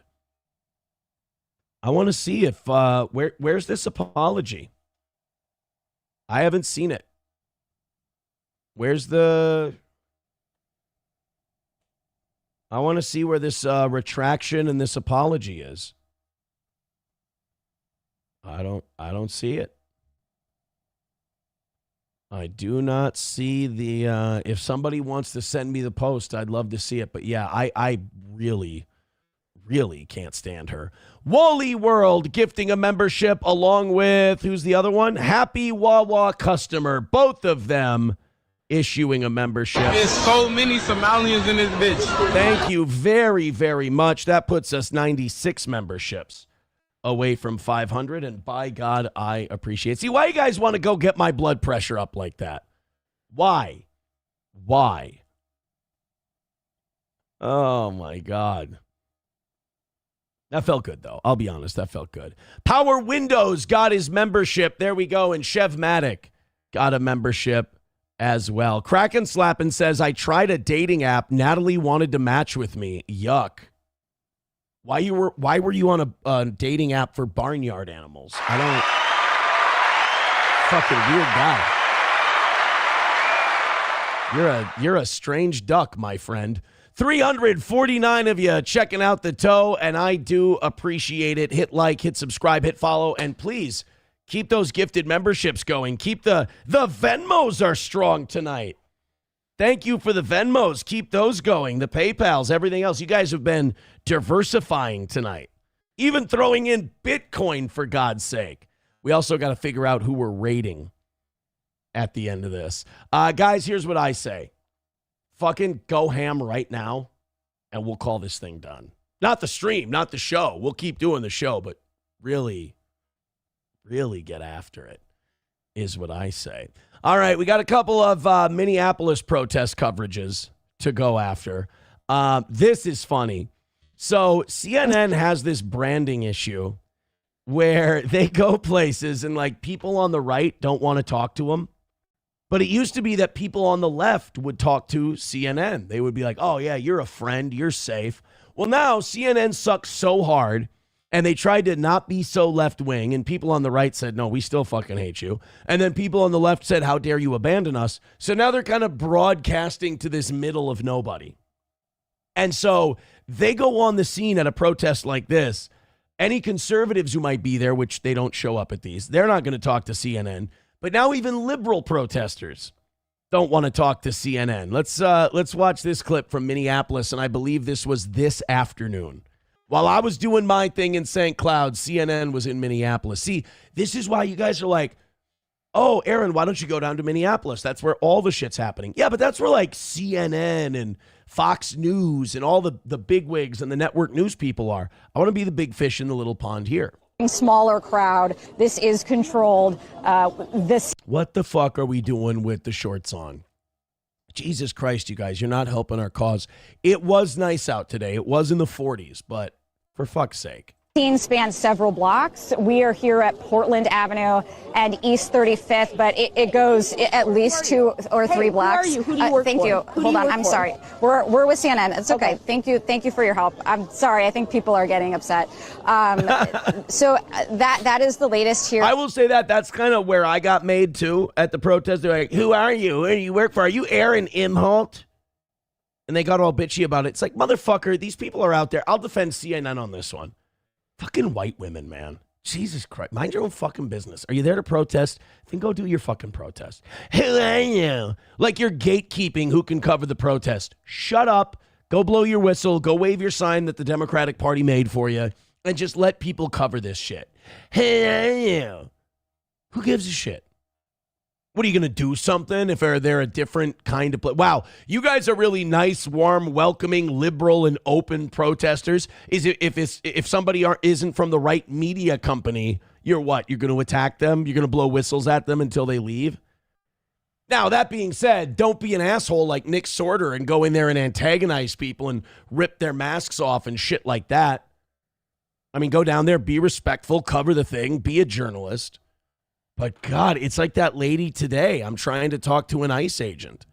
And they're like, you're on the wrong side. And it's like, guys, your insecurity is so clear. It's like you don't want anyone talking to ICE agents because you don't want the ICE agents coming off respectful. You don't want them coming off as human. You don't want to humanize these people. And that's the problem we have on the right and the left. I hate to sound like a hack. But the problem we have on political extremes, people who show up at protests, is not only do they not acknowledge that the people against them are also human beings and also Americans, they don't even want to hear it or see it or know about it. Like, if you talk to any one of these ICE guys, they're guys doing their job. They're not bad human beings inherently for being ICE agents. But it's so much easier for you to yell at them and scream at them and get in their face and blow whistles if you've already decided they're a monster. It's so funny that all these lefties like to go, that's what you do. The right, Trump, he just others people, and then once you other people, it's easy to do whatever you want to them. You guys don't understand. You do the same exact fucking thing with the people you don't like because you're addicted to the outrage. You're addicted to the anger. You're on the dopamine hit that says, I need to feel like I'm doing something good. And I get it. Look, man, I was there covering it, and it is a rush. It is crazy. But for me, it's crazy chasing down the leads, going to the addresses, wondering what I'm going to see, talking to all the people there, find out what, how they see it through their eyes. These other people who don't want to hear another side, they don't want to hear another possibility because it's going to wreck their dopamine hit. It's going to wreck the high that they're on. It's gross. It really is. And again, you're not accomplishing anything.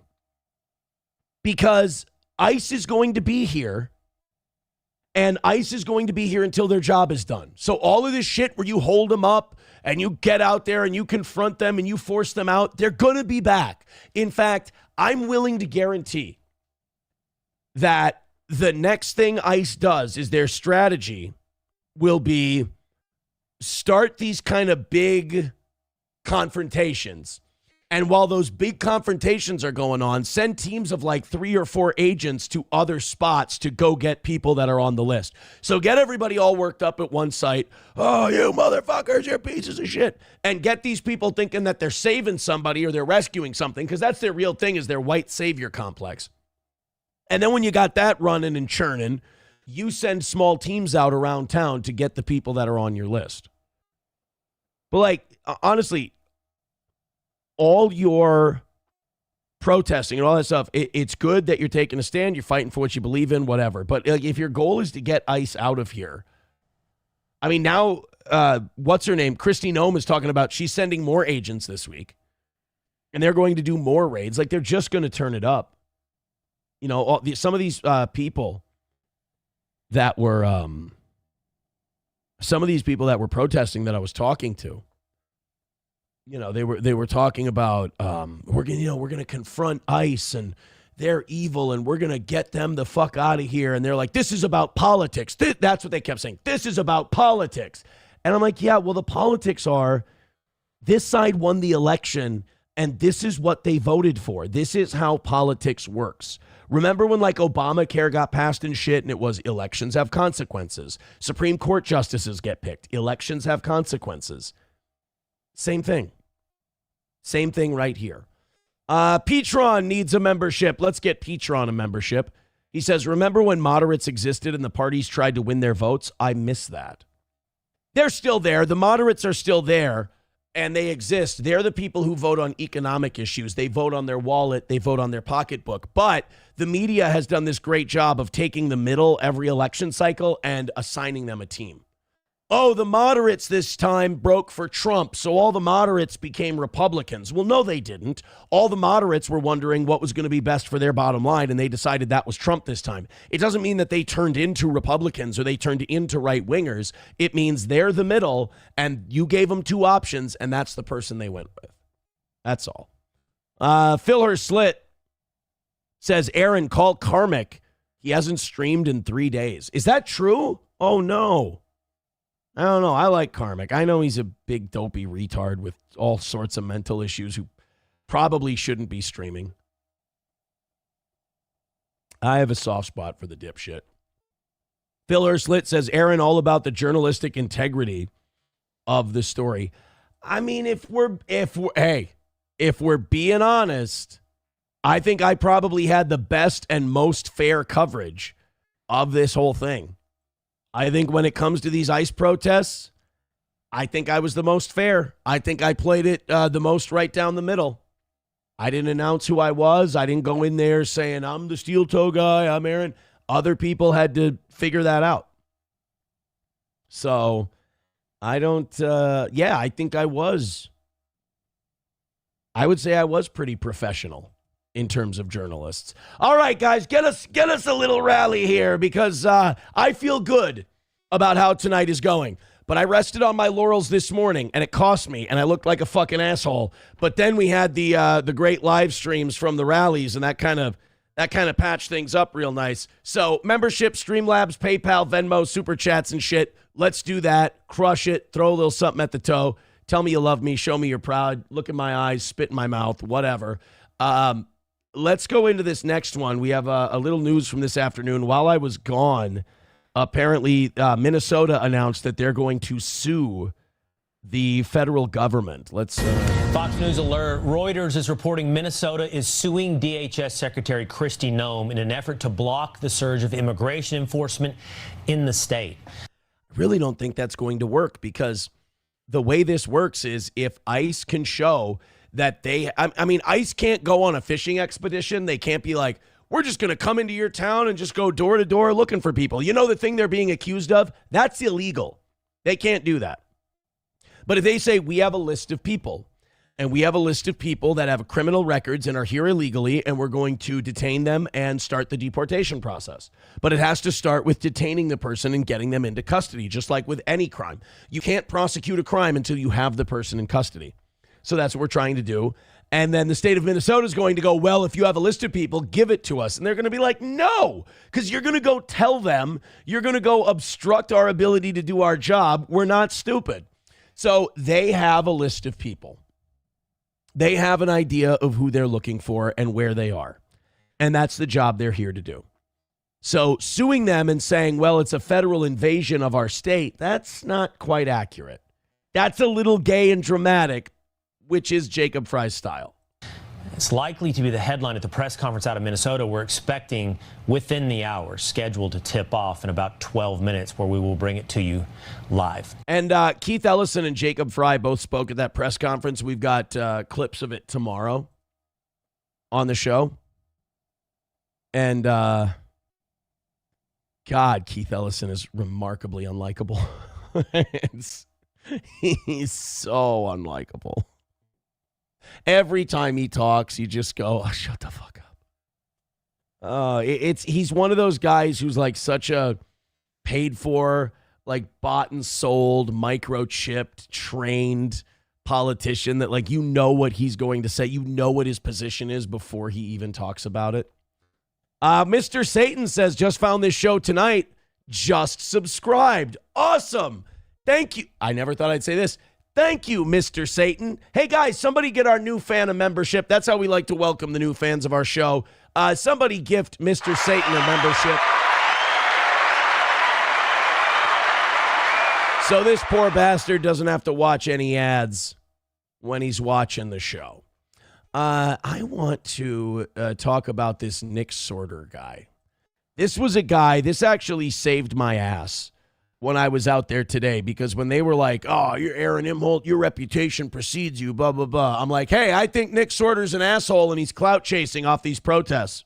They were like, all right, you are here just to cover it. You're fine. You're cool. Here's our phone numbers. This Nick Sorter guy is in Minnesota legit just grifting. And look, man, if you're here to cover the protests, I think that's great. If you're here to find out what's going on and show your audience what's up, I think that's great. But this Nick Sorter, he jumps in and he tries to make himself the story. This Nick Sorter jumps in there and he starts, trying to antagonize people. He's doing shit that he knows is going to piss these people off. Instead of just filming, showing everybody what's going on, I think really for these, you don't need a streamer out in front of the camera. I think you just need a cameraman. Like, I was out there today. I was my own cameraman.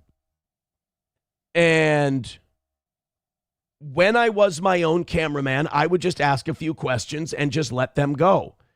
If you're out there with a camera and a microphone and you're walking around for hours, like if you're doing one of those stand-up news reports, that's fine.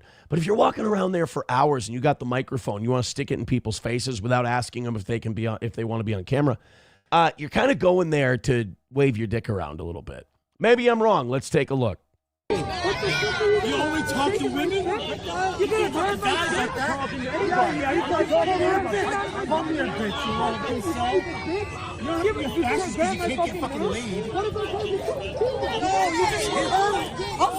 say? You're So now look, you're going to say, well, this woman swung on him first. And you're right.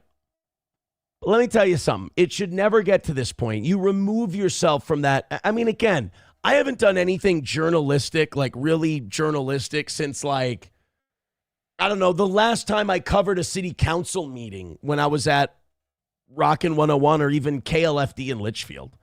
Today was my first time back testing my journalistic chops and watching some of these assholes who call themselves journalists. It's like, it's fucking preschool. It's first day on the job shit. Like, he wants to get hit. He wants to get physically assaulted because then he can go, oh, these lefties. Like, it's a very Israeli Zionist Jewish thing he's doing where he's going, oy vey, I went into this crowd of people and antagonized them and then they started hitting me. These lefties are so violent. It's like, you clearly went in there antagonizing these people. You poked them. And then when they finally acted and you got what you wanted, you walked around. Remember when he did that stream walking around like a bitch, sulking, calling the police? It's like, dude, pick a lane. Either you're going to be a tough guy who's going to speak truth to the libs, or you're a fucking pussy and you should walk softly. So like when these two people come up to him and start going, don't call her a bitch, you're a fucking bitch, you can't get laid, you incel piece of shit. You go, all right, guys, I'm going to head somewhere else in the protest. Have a good night.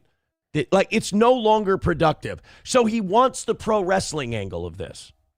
He doesn't want the let's get the story, let's get to the bottom of what, let's kind of give the people what the experience is here. He's antagonizing.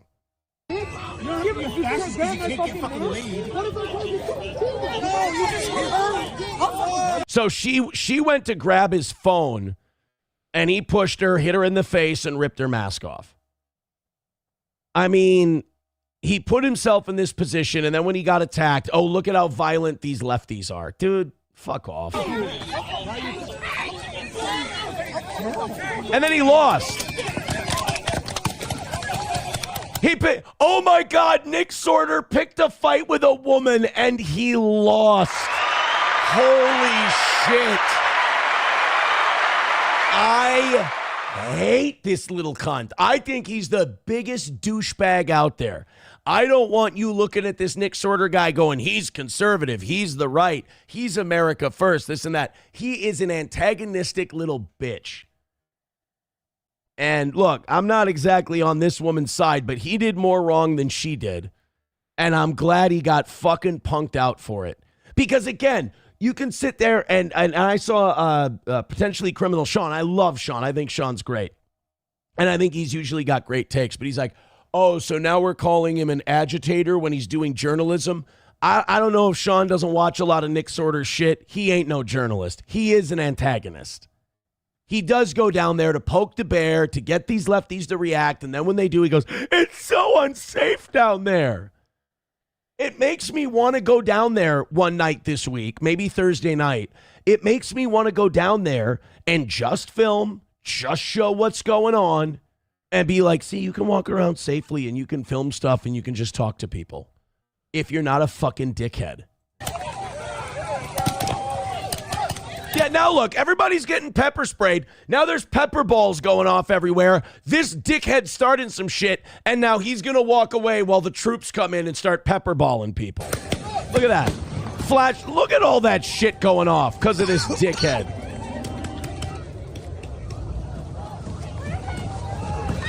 Where's Sorter? Now his cameraman's choking.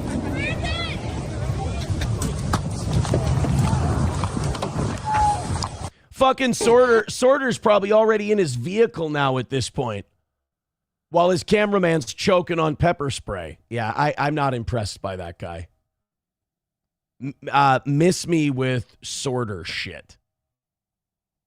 And like I don't want that guy affiliated with anything considered right or anti-immigration, because what that guy does sets that whole thing back. It makes it look not serious. And then somebody said today, they went, Aaron, why don't you do some Alex Stein shit while you're down there? Why don't you go do some Alex Stein shit while you're down there and really try to, troll people? I'm not going to do that for two reasons. One, Alex is way better at that than I am. I can't do what Alex does. And that's a compliment to Alex and his ability level. I can't. He can pull that shit off. And me, I'm just too fucking curious. I'm too fucking curious as to what's going on. I'm down there literally just to, if nothing like this has ever happened in the town I live in, and I want to be there to document it. I want to be there to show people what's going on. I want to ask the people who are there why they're there. I want to talk to I think that ICE agent talking to me was the coolest fucking thing today, because nobody ever gets that perspective. I think all of that shit is awesome. And I would be being really disingenuous and really dishonest if I went down there trolling people, if I went down there to fuck with people, because A, I'm not there to do it. B, it would come off as really disingenuous because that's not my thing. And C, I'm not good at it. Whereas Alex does go down there to do that. Alex has, I mean, you can laugh if you want to, but he's honed that craft of what that is, and he's gotten really good at it, and that's what he sets out to do. Like, that would be as silly as telling Alex Stein when he goes to a place, hey, Alex, remember to play it straight today and just ask people questions and don't get in the way. Like, he would be like, what the fuck? That's not what I do. And like my style when I go to these things, and I love it. I love that there's a me who gets to do a show and gets to bloviate and talk a bunch of shit. And then there's a me that can go down and cover these protests and not make it all about myself. I like having both of those muscles and being able to work them. Mr. Satan says he's definitely not a journalist. Does more harm than good, to be honest. Yeah, I don't like him. I don't like Nick Sorter. He's a douche. Bapa Shab says that fat lady can take a few pepper balls, Aaron. Heyo. Taste Fairy Ialto says there aren't that many big booty Latinas in St. Cloud. Yeah, not that many. I don't think Alex would like it here in that regard. End of Silence says another win for the toe. Well, not really. Not easy now. Now, calm down. It ain't no win for the toe yet. We need more memberships. We need more Venmo, more PayPal. We're doing okay. Don't get me wrong. We're doing okay. But I definitely wouldn't say that it's another win for the toe tonight. Remember, we technically lost this morning. Now, we made it back with, what we did during those live streams and everything. But I'm telling you right now, we're in danger of a double miss Monday. I can't talk about what the number is. I can't discuss it. But don't go in there. Don't go around saying another win for the toe. Look, the numbers earlier tonight were really great. Actually, we're at 411 right now. That's awesome. I appreciate that. Hit the like button. But we are far away, not far away, but we're reasonably away from another win for the toe. So if you'd like it to be another win for the toe, make that happen. But I've learned my lesson about getting too cocky. Chad Buzmak says, sorry I'm late. Just got here from breaking Kevin Brennan. Kevin Brennan was still on? Jesus. I feel so cool now. Like, Kevin Brennan is at 600-700 people when he does his show, and MLC's a good show. And we're between 600 and 800 when we do our show in the morning. So I'm like, shit, we're one of the big dogs. Holy shit. That makes me happy. I just thought I'd share that with you. That wasn't going anywhere. You should know that by now. Buzmak says, sorry I'm late. Just got here from breaking Kevin Brennan. Old man blocked me and went off on me and Tim's for 45 minutes because I quoted him. I don't know what you're talking about. I don't know what you're talking about in terms of you quoting him or whatever and him going off on you. I will say this. It was probably genuinely great to listen to, seeing as Kevin Brennan going off about anyone is very pleasant. People are saying that my totals are 6-7. Thank you very much. I got told by my kids this week that it's over, man. It's over, dude. No more 6-7. Red Fox Mad with $5. Thank you very much. Hey, everybody follow Red Fox Mad. Says, Aaron, check out this union jobs that's open. They get paid good. Oh, political coordinator. Oh, they're paying protesters, I bet. Thank you for that, buddy. I appreciate that 5 from Red Fox Mad. Is he in the... Yeah, he is. Oh, my God, he's in first place. Red Fox Mad is in first now with $31. ESO Horny in second with 27. Thank you, pal. Everybody, look at that. In fifth place is Rob with 25. Wait a minute. No, Rob moved up. Rob's at 30. Oh, I didn't move Rob up. What a dick. Rob's at 30. ESO's in third with 27. Oh no, oh geez is in fourth with 25. And Wally World is in protest prison. That's what we'll call it this time. We'll figure it out. No, we'll call it ICE detention.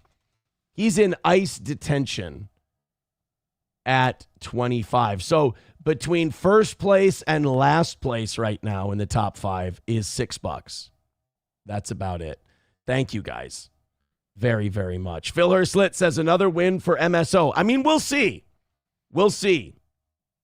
We're looking good. Chad Buzmak says he was under 500 when he left, cried for 45 minutes because his Patreon numbers are down. Well, look, all those Dabble people, their numbers are down. Their money is down. It's because, no offense, but it's over. I warned all of you guys of this a long time ago. And instead of going, yes, Mr. Imholt, you are correct all the time, Mr. Imholt. You should have learned from the jail call. Aaron's got your number, bitch. Instead, they just kept tweaking their programs and like, oh, this thing we use for you to give us money, we tweaked it to make it different. So keep giving us money. It's like all these moves are being made because the money is down for all these guys. Because at some point, people don't want to hear you talk about the same fucking people constantly. They want you to do a real show. I mean, the audacity of any of these guys to be mad that their money is down or mad that more people are covering this shit. I'm sorry, but you guys should be thanking your lucky stars that I exist or other people exist so that we could allow you to make a fucking dime in the first place. You always served on our good graces, and now people are tired of it. You should have never made a dime to begin with. Now it's all just settling into where it should be. So don't fight it. Learn how to adjust. You'll be fine. Wow, no shit. This is legit. Political coordinator, AFSCME Council 65, St. Cloud, Minnesota. Starting salary, $62,000 to $99,000 a year. This position will help to coordinate and develop political and legislative action, organizing campaigns, and data management. Reporting to the executive director, this role will promote the union's mission through political and legislative work, data analytics, campaigns, and other activities. So yeah, you're working for the AFSCME union. And you're doing all of it's basically a lot of their lobbying and a lot of their fundraising. And yeah, and probably doling out money to protesters.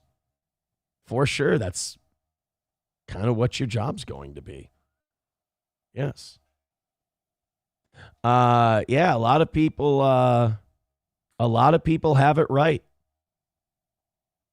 A lot of people have it right. Yes, Taste Fairy Alto said it's just the same shit over and over. Yeah, they should all thank their lucky stars that they had as good of a run as they had.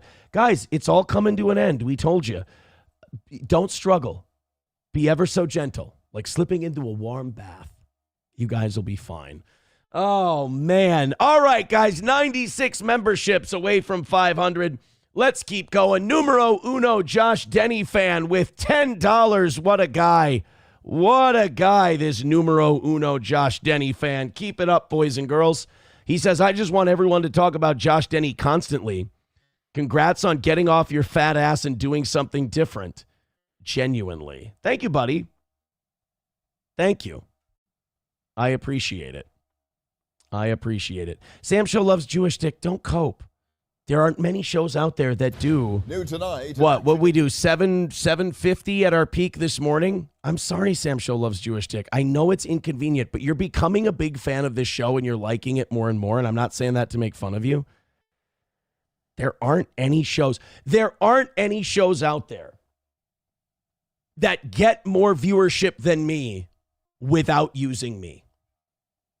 Fact, dude. And I know that's a cold dagger. And I know that made you struggle for a minute. You went, ooh, oh, shit.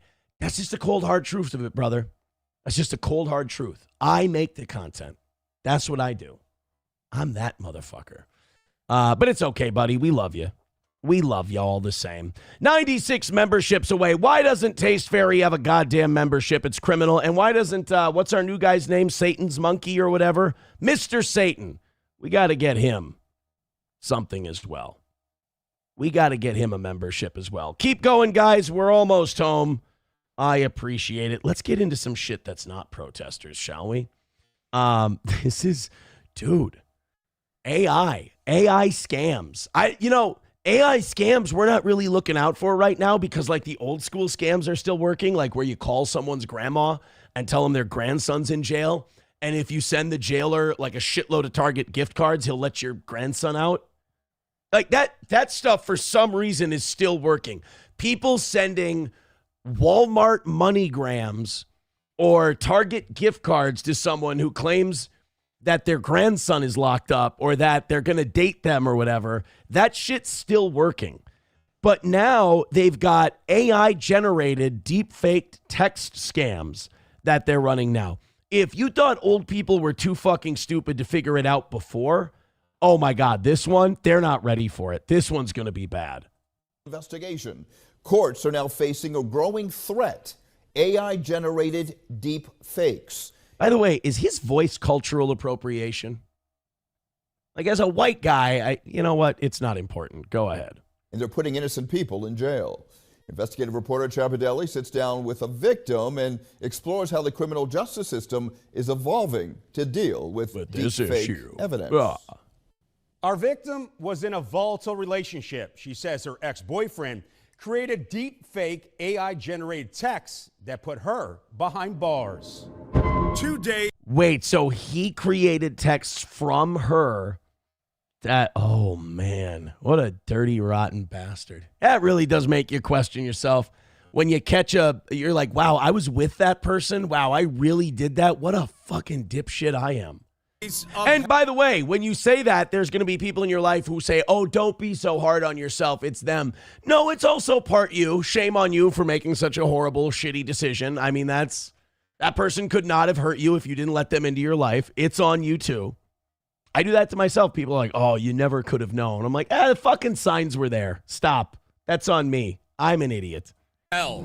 It was horrific. Says Melissa Sims of her 2 days in a Florida jail. 2 days? You fucking pussy. I don't want to hear this chick crying crocodile tears. I did 6.5 fucking walking on clouds. I did 6.5 days running the basketball court. I did 6.5 days teaching people how to play cribbage. I spent 6.5 days having a nice Dr. Pepper and watching The Big Short 3 times. Come on. 2 days? I was in jail because of these deep fakes. Oh, man, that's terrible. How long you were, jail can be mildly inconvenient, It can be, how long were you in there? 15, 30, 40 days? I was in there for 2 whole days. Shut the fuck up. You're fine. You know what we call that? Arrest. A chance to unplug. That's all. 2 days in jail, I think everyone should do it. Because jail's not that bad. It's a locked-in hotel with a heavy door, but you don't have your cell phone. You don't have access to your computer. You're not on the internet and shit. I think everyone could use every year 2 days in jail as a nice reset. Just like you see in the movies, Orange is the New Black. I get put. You were eating pussy? Oh, my God. You're lesing out. That's what I assume. I've watched like maybe 1.5 episodes ever of Orange is the New Black because my first wife really liked it. And I just, like, everything was, like, about fat lesbians. So I just assumed that everyone's just eating pussy in Orange is the New Black. Into, like, basically a general population of people who aren't doing, like, a year. Her story made headlines in Florida. Sims and her boyfriend had recently moved there from Delaware Her County. boyfriend looks like a giant dildo. What a weird looking, but just from the blurred out pixelated shape, he looks like that big machine at the end of the first Thor movie that comes in and shoots flames from its face. County. It was November of 2024. She called police after an argument with her boyfriend. After allegedly ransacking her home, she says she called 911. Next thing I know, I'm looking at him and he's slapping himself in the face. And allegedly scratched. No fucking comment. No comment. I got nothing to say. I got nothing to say. That is fucking psychotic, though. If you watch someone hit themselves in the face, you're like, all right, A, this motherfucker can't fight because then they'd be hitting other people.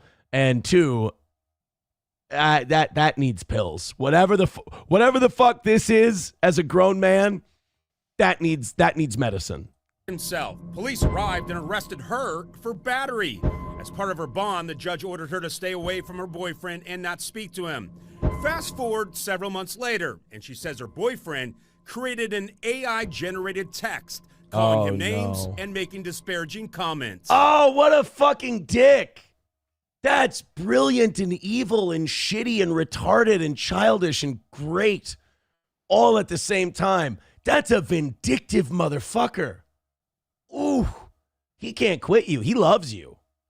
I mean, he's remarkably unhealthy and you should not give him the time of day, but that's like love. That's an obsession. He loves you so much that he is framing you for a crime. That's odd behavior. I end up getting arrested for violating my bond. No one verified the evidence. We'll get back to Sims in a moment, but her ordeal is one of increasing frequency, says Herbert Dixon, senior judge of the Superior Court of the District of Columbia. Several years ago, it started out with just fake audio recordings. And now it's gotten to a point of fake videos and also fake images. Judge Dixon is a member of the Council on Criminal Justice, along with former Philly Police Commissioner Charles Ramsey. Its mission is to advance policy in the criminal justice system. One of the things that we're trying to do is to develop a framework for the responsible use of artificial intelligence. Do you think prosecutors and police may need to do a bit more due diligence in this age of AI before they bring charges? That's the biggest problem, is that the prosecutors and the judges are kind of like your school teachers, where once they made a decision to punish someone, they couldn't walk it back because they couldn't be seen to be weak. Even if you remember when your teacher, it would happen rarely, but legit your teacher would punish someone for the wrong reason and it wouldn't matter. They just kept punishing them anyway because God forbid you tell any of these young children that you were wrong and take ownership of your mistake. Courts are not that dissimilar. prosecutors especially, but judges too, if you go, hey, you guys got had, this was an AI thing, or hey, this was somebody else, this wasn't even the person that's actually in this case, this was some other fucking retard, they'll go, well, it doesn't matter, we've made our decision, because they don't want to look stupid. They'd rather commit to a retarded dipshit decision they make than actually admit, what do you do? We fucked up. We're sorry. Like this woman, that sucks. That really fucking sucks. And nobody's going to, you can't give her the 2 days back. They're not going to wipe it off her record or anything like that, even though they did fuck up. It sucks, man. It's really evil. Numero uno, Josh Denny fan with $5 says, Dave Sarah. I hear that name. I can't put a face to it. I don't know who that is. I'm not that steeped in the lore. He's like an MLC super chatter, right? He says, Dave Sarah got over 5,000 views for fixing his dryer. YouTube loves vertical live streams. Do they really? Says, my point is you should continue doing them. Really? So I shouldn't turn the phone sideways tomorrow. Really? Huh. You know what? I'm going to Google that, my man. I'm going to Google that and find out if that's real, because I was going to go landscape mode tomorrow for my live streams. Does YouTube like vertical live streams? I want to see if there's any math to that. Yes, YouTube supports and promotes vertical live streams, especially for mobile viewers and discoverability in the shorts feed. Huh. Okay. Requiring creators to balance short-term engagement with long-form goals. YouTube's recent updates allow simultaneous horizontal and vertical streaming, creating a unified chat and better cross-format reach. Huh. Really? Historically White says, lock the orientation. So what should I do? Sam Show Loves Jewish Dick says, I thought it was good today. No, don't turn it sideways. Well, then I will not turn it sideways. Sounds like a deal to me.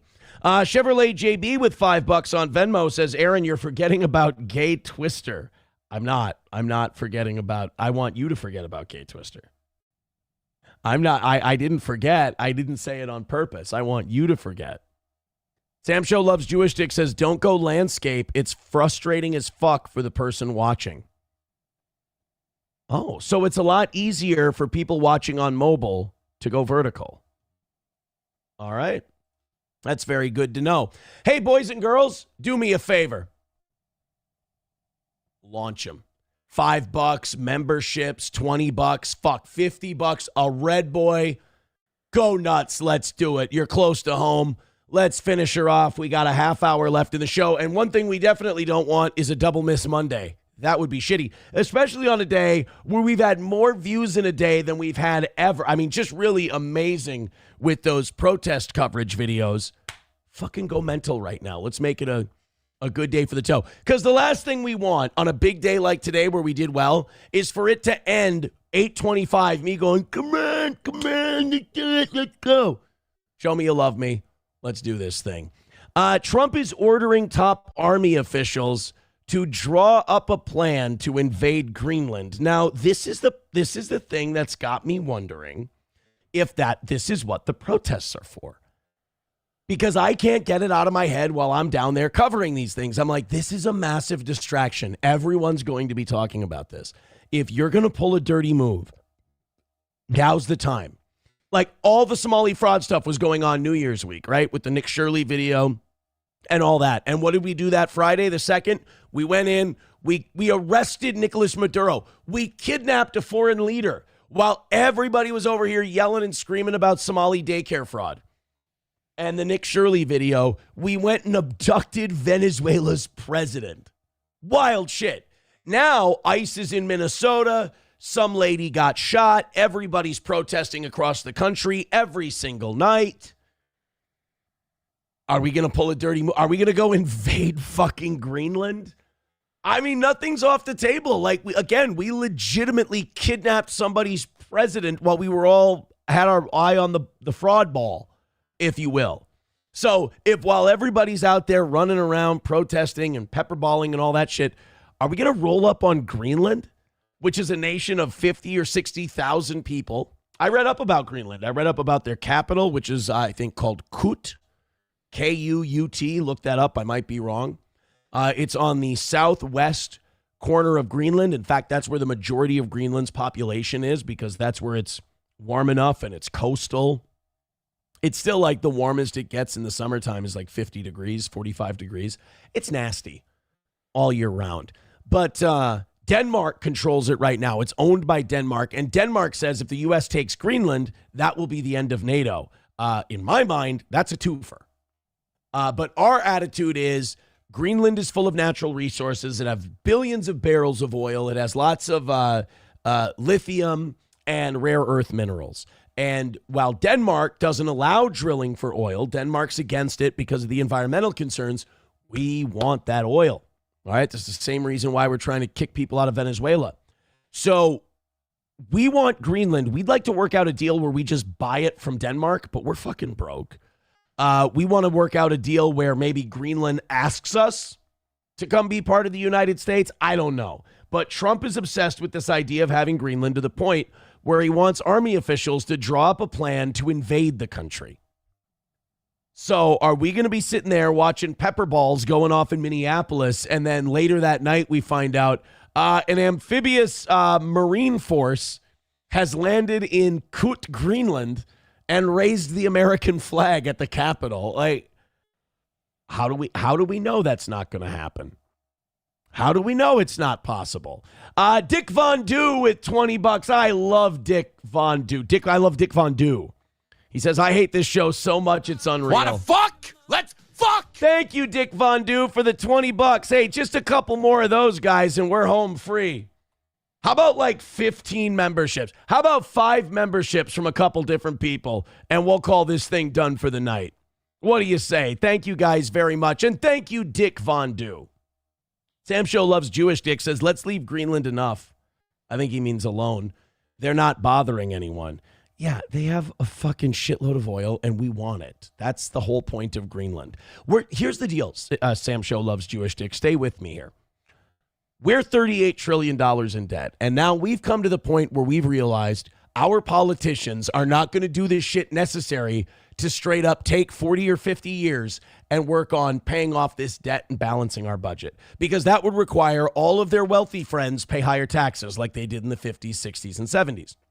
And then it would require that we cut a whole bunch of programs that they're using to buy votes and influence. So they're not going to do that. So what they've decided is we're going to have to rob and rape and steal the natural resources of other countries so we can pay back this $38 trillion debt and just start the clock up again. We've already talked about seizing crypto assets, converting everything into crypto, paying off our debt in crypto, and just crashing the crypto markets. We've talked about seizing oil from Venezuela. We've talked about this Greenland thing now. I think what the Trump administration has decided is that the way we're going to pay off our debt is through assets. We're going to do asset building. It's really wild when you consider the largest chunk of American debt is owed to the American government. You like that? Largest holder of United States debt is the United States government. Here, who is the largest holder of U.S. debt? It is the largest holder of U.S. debt is the U.S. government itself, primarily through intragovernmental holdings like Social Security trust funds. So the IOUs, basically Reagan starts this Social Security trust fund, which was supposed to be sure that Social Security would stay solvent through the baby boom. And instead, we took that Social Security trust fund. So for like decades, Social Security was running a surplus. It was a really efficient program. And so Ronald Reagan said, well, all of the overage, all the spillover is going to go into the trust and it's going to earn interest. And that way, Social Security will never die. Instead, what we did was we've been robbing, raping, and pillaging the Social Security trust fund to the tune. I mean, what comes in from the payroll tax? Over $1 trillion a year? Yeah, they've been raiding that money since the 1980s. And now we owe a lot of that money to ourselves. We borrowed our own money. So that's the largest amount of U.S. debt is owed to the U.S. government itself. And then after that, it's the Federal Reserve. And then after that, it's domestic investors, which are, mutual funds that hold treasury bills. And then it's foreign investors, which is basically Japan number one and China number two. So when people say, oh, China's going to own us if we don't fix our debt. No, our debt is owed to us. It's basically owed to old people. And guess what we're going to do to offset that debt? We're going to watch those old people fucking die. And then the baby boomers will be gone, and they're hoping that the problem will take care of itself. One of the reasons Democrats are so keen on illegal immigration is that a lot of these illegal immigrants, what do they get in order to get a job?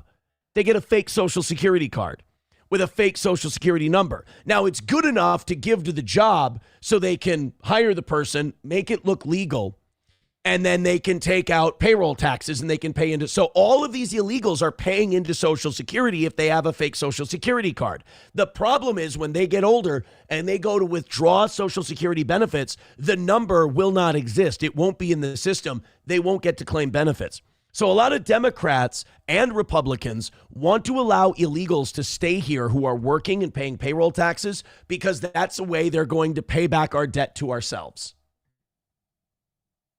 And I know some of you are looking at me cross-eyed going, Aaron, that sounds fucking retarded. Welcome to the way the United States does numbers. A lot of the majority of our debt is fake. It's on paper. It doesn't exist. Again, we owe it to ourselves. We robbed Peter to pay Paul. We took our grandma and grandpa's money and we gave it to the military industrial complex. We stole from our senior citizens to give it to Raytheon and Boeing. That's what we did. And now we owe trillions of dollars to Social Security. And in 2035, the trust fund is going to run out of money. And when the trust fund runs out of money, Social Security is currently only taking in enough to pay out about 78% of benefits. So you'll get 78% of what you're owed, unless we find a way to reinforce the Social Security trust fund. Isn't this shit fun, you guys?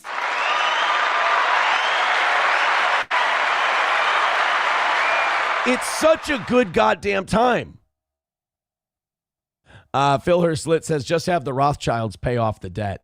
And yeah, when people go like, oh, we're never going to get Social Security, we'll never see it. You will see it.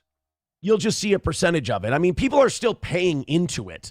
So you're still going to get something out. It's just that starting in 2035, it's going to be about 78% unless we do something because we stole it so we could bomb brown people. And it makes you feel kind of gross forever cheerleading that shit on, not realizing you were stealing from yourself. You were stealing money from your future Social Security checks to go bomb people who didn't bother us at all. My Lost Interest says, Aaron's goal begging has more integrity than the United States government.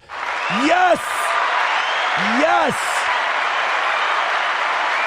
You know, the Steel Toe Gold Trust Fund, when we go over, that pays out. When we end up short, we go, we got enough in the trust fund to cover it. We're good. I don't loan it out to something else. Thank you, My Lost Interest. Yes, that's why we should hit the goal all the time, is because it has more integrity than the United States government. Atomic Ray says that Social Security death has been said for as long as I've been alive. They got us by the political balls when it comes to money. Thank you, Israel. Sam Show Loves Jewish Dick says the way this country is going, I'll be able to retire around 78 years old. Do you remember when Ben Shapiro came out and said, I think the idea of anyone retiring is stupid. I don't think anyone should retire unless it's for health reasons. It's like basically this Jewish guy telling, hey, you bunch of fucking goy pigs, keep working. Keep being fucking brood mayors monetarily for the state. And by the way, Ben Shapiro's like, I don't see any reason why you should have to retire. Not everyone's sitting here behind a microphone like us pontificating like dickheads, Ben. Some of these people lay bricks. Some of these people make their living on scaffolding. Their fucking bodies break down well before they're 60 years old. They do need to retire at some point physically. So yes, Ben Shapiro's a cunt. Onehead Rex says killing off a couple million boomers with COVID solves Social Security for another generation. Makes you wonder, right? Atomic Ray says that social security. Oh, we got to that one. I'm fucking up the chat. Phil Herslit says it's all the boomers' fault. You could work at a gas station, have a home, 2 cars, wife at home, and a pension. Well, that's also corporations' fault. But yeah, I guess the boomers were running it at the time. Well, there's also, oh God, there was something else I wanted to say about that whole thing. And now I was reading the chat and I totally fucking forgot. By the way, I did not plan on talking about this tonight. This has completely come up out of nowhere like an RKO. But I love talking about this shit. So thank you. Thank you very much. Oh, Social Security. That's where we were at. You know who had a really good idea about Social Security and we all made fun of him for it because he sounds like a dork and we all kind of like teasing this person? Al Gore had a really fucking good idea for Social Security. Actually, in fairness, Al Gore and George W. Bush both had good ideas for Social Security, and we just decided to cripple ourselves and not do anything about either one. Al Gore said, let's take the Social Security Trust Fund and let's put it in a lockbox. And everyone made fun of him. They went, lockbox, right? You fucking queer. Lockboxes are gay, Al Gore. Go invent the internet, you rich pussy. So Al Gore was like, all right, fine. Well, I guess I'll fuck off then and we won't do that. That's a great Al Gore impression. And we didn't do that. Now, that would have been a great idea because then we couldn't raid the Social Security Trust Fund to fight Israel's wars, which would have been nice. George W. Bush had an idea where he said, why don't we privatize Social Security? We'll give all of the money to BlackRock and Vanguard and State Street, and we'll let all these private equity firms handle all of our Social Security money. Now, would that mean that Vanguard and BlackRock would end up owning the country? Yes, but where are we now? At least we would have a shitload of fucking money in Social Security to show for it. But Aaron, BlackRock and Vanguard would then own Social Security. Oh my God, that would be terrible. That would be like if Vanguard and BlackRock owned a controlling interest in most of our giant fucking companies that control our everyday life. Oh, wait. Why did you guys get me on this topic? What started this? You know I want to get home tonight. You know I want to hit. We had a huge fucking day today. I want to hit that goddamn number, you understand. But now you guys got me off on this goddamn social. These are like my favorite fucking things to talk about. So George Bush and Al Gore both had better ideas than sitting there with our thumb up our ass, continuing to raid the Social Security Trust Fund to fight wars on Israel's behalf. Taste Fairy Iolto, who needs a membership, says then Al Gore got all obsessed with Man Bear Pig. Yeah, I think we can all agree that that's about where he lost it. Was where he started to fixate on Man Bear Pig all the time. That was an issue. Hey, what happened, by the way? A minute ago we were talking about some lady getting scammed by AI text messages. And then I woke up now. My back's a little sweaty and I'm shouting about Jews and Al Gore. Does anyone know what happened? I'm sorry, Mr. Vale. I lost the time. I lost the time, Mr. Vale. I blacked out. I don't remember what happened, Mr. Vale. Could you tell Miss Venable that I'm sorry about her neck? What did you say?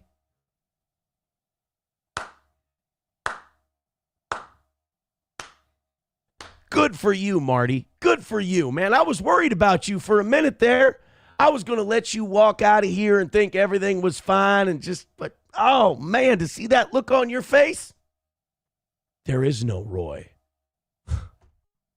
I can't believe you, counselor. I thought you were smarter than that. There is no Aaron. Sorry. I apologize.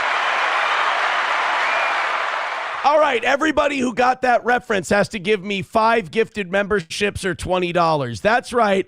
I don't want to rattle the cans in 9 minutes, and we're really fucking close. So that's the rule. I don't want to talk about I don't like that there's this guy. Like, some of the sites I use for prep show like clips of this dude, and he gives me the creeps, and he's supposed to be like some based right-wing guy, but I can't take him seriously because of his name. Do you guys know who Sneeko is? Like, Gen Z loves Sneeko. I can't take political opinions from a guy called Sneeko. I learned who Asmongold is. That's the last shitty sitting in his closet giving base takes name I'm going to fucking learn in this shitty world is Asmongold. I'm not going to learn about Sneeko. But this is the guy. He talks all kinds of shit, and the kids love him, and they think he's based and ruthless and awesome. But I can't take you seriously if your name's Sneeko. Like, yeah, Nick Fuentes will say that eating shit is a traditional Indian meal. And, like, that's really funny, but it's really offensive and racist and all that shit. But at least his name is Nick Fuentes. I can say, hey, guys, there's this guy I listened to. He said this about shit in India and dinner. And they go, oh, what's his name? Nick Fuentes. Oh, I'll look that up. That's kind of weird. But if I said, oh, this guy was talking about India and how they eat shit. Oh, what's his name? Sneeko. They'd be like, what the fuck? Like, what retarded shit are you watching? I'll watch a couple of seconds because I'm all out of sorts today. I'm not right or left. I'm not Democrat. I'm not Republican. That's not what they say. I'm not any of this. People say, oh, you're alt-right. You're a communist. I'm not. That's what I've heard. I've never heard that he's like left-wing. I've always heard Sneeko's a righty kind of a guy. None of it. It is the best way to get you to support whatever war, whatever regime change, whatever Fed slop that they want you to believe in right now. Dude, all I want you to do is give me $5. Like, what a deal I am. I love playing this shit. Now you guys realize what a fucking bargain. I don't want you to fight a war. I don't want you to back a regime. I don't want you to kidnap a Jew or a foreign leader or anything like that. I just want you to gift a membership. I mean, shit, what a fucking steal of a show I am. Apparently, according to this Sneeko, all these other guys want you to start wars. I just want a 5 spot. Do not align yourself with any of this. I'm simply somebody who fears God. That's it. Wow, that's fucking deep. That's man. the only thing I align with. You and Ben Shapiro. Like, he's got a red Yankee cap like it's fucking Limp Bizkit and it's 1998. I can't. Why do these guys get popular for like serious political takes? Because I've never heard anyone say, like, that Sneeko guy is funny. I've heard people say, like, that Sneeko guy is based. He gives really crazy political takes. That's what I've heard about Sneeko. But, like, why does he get to talk about that shit? I don't understand why he gets to talk about it. Kind of like, no offense, I like Asmongold. I think he's a sharp guy, but, like, where the fuck did he come from? Wasn't he a guy who played video games? And then he kind of transitioned away from the video games because people are like, yeah, we like you. You're based. It's fucking wild. Numero Uno says Sneeko is the guy who made the Kanye reaction video of him watching my clip of Red Bar. Everything else he does fucking sucks, though. Yeah, okay. And Bapa Shab says they all ViewBot. Oh, okay. So they're all ViewBot. Every time it comes up, I never understand viewbotting. Like, you're not making money off of the bots. It just shows that you're insecure about where you're at. It's weird. It comes around, you know? Today we've got fucking dozens of thousands of views on our channel and shitloads of new subscribers to our channel. That'll all go away at some point, I promise. And then it'll come back again. You don't need to go view botting. You know what you do need to do? You need to gift memberships. You need to throw money at the toe. Why? Because I'm such a sweet boy and it's been such a big day. And you don't want to see us spend the last 5 minutes of our show going, yeah, please. Like, you had a day where you missed in the morning, but it didn't matter because you had such a nice day in the afternoon covering the protests and stuff. It all made up for it. And then to end it going, hey, please, I fucking stink. Nobody wants to see that. And by nobody, I mean pretty much everybody watching wants to see that. Plus, I've been on a goddamn back sweat roll for the last half hour, just running shit. So I think what we ought to do, everybody throw in a membership, we'll be aces. I have a solution to a problem. You know, a lot of the times on this show, we'll bitch, we'll complain to each other. It'll be very cathartic. I actually have a solution for somebody's problem today. The SPCA of Florida in Polk County is having an overpopulation problem with cats, and I figured I would take my time because a lot of people think I hate cats. They think that I'm like this anti-cat guy because of a lot of the stuff I've said in jest on the show. But I have a solution that's going to help a lot of people, and hopefully they'll listen to me. Let's take a look. It's going to take a second. These types of stories, they swirl for a while. I was 9 years old. Oh, you cunt. I should have known they were going to play an ad. In our house. The lawyer. I should have known that an ad was coming, you dirty, rotten scoundrels. Everybody gift memberships for ads. Everybody PayPal and Venmo for ads. Do I have to say Bitcoin now because of the Rumble wallet? Everybody Bitcoin for ads. Everybody drop one Bitcoin and I'll retire at the end of the night. All right, here we go. Here tonight, a house fire in Auburndale putting dozens of cats in danger. And tonight, Tampa Bay 28 reporter Rebecca Petit with why animal welfare groups tell us it's just the latest example of the cat overpopulation in Polk County. All right, so this is a huge problem that they're having in Polk County, in Tampa and shit. And I wanted to help. So you say it was a house fire, right? All the cats ran out of the house fire. And now you're like, oh my God, we got to rescue all these cats. And we have this cat overpopulation problem. Okay, hear me out. You have a house fire, right? You got a shitload of cats that you can't get a home for. You're probably going to put them down, right? And you want to avoid that. Throw them right back in the fire. Because I'm feeling some of you pulling away from me right now. But hear me out. We've already got a fire burning. It's not going to cost us anything. We don't need to use euthanasia drugs. We don't need to do anything like that. We just got to use what God already gave us. See? Look, if you don't like my solutions, please don't ask me to solve your problems. I came to you tonight. I told you what I thought. I gave you an option, and now I can sense you looking at me funny, and I don't like it. I tried to help. This was my one shot at giving you some assistance, and I can just feel you judging me and spitting on my face. Los Federales with $1 says Aaron should have gotten sequestered by ICE at the protest. That hairline should be illegal. It has documentation. Thank you very much. All right. I have to end my show tonight. I have to end my day, my successful day of covering ICE protests where we gained new fans and everything else, rattling the can. But you know what? I've got a song. We can do something different. It's going to take 5 minutes. I hope it works. Ladies and gentlemen, I can now say what the goal number is. You guys got within $60 of knocking it out tonight. Let's go. Fire up our song. We do that. Well, guys, that's it for the goal. And Sanford Son taking a huge lead. Let's give him the drop. Wow. Be honest. Us knocking that out in the first minute, thanks to Sanford Son, you were hoping I'd have to squirm and wiggle a little bit, weren't you? I get it. I understand. I'd be entertained by it too. But I think I appreciate Sanford Son because I think that was the right call. Because the day we had today deserved a big W. And it felt right. And I'm sorry for Wally World falling out of the top 5. Wally World at $25. Thank you, pal. Let's make sure we get him on the paper here. All right. $1 from Helgi. Thank you very much. Hobo Chili Recipe says, worth $1, says, die in a hole. I was hoping you would have gotten stabbed at the protest. Not a win for a hobo. Thank you, buddy. My Lost Interest says, not nearly enough begging. Yeah, but hear me out, My Lost Interest.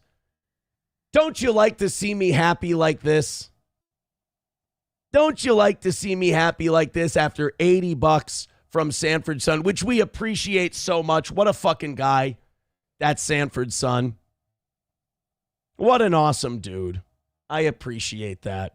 Red Fox Mad with $1 says, Aaron, what did you do to Guy Sartell? He's been missing from the show and chat for a while. Aaron, did you take him out? No, Guy Sartell's always been kind of a moody guy, and I don't think he liked some of the stuff we were talking about. So I think he decided to either watch from the sidelines or he decided to dip, as we used to say.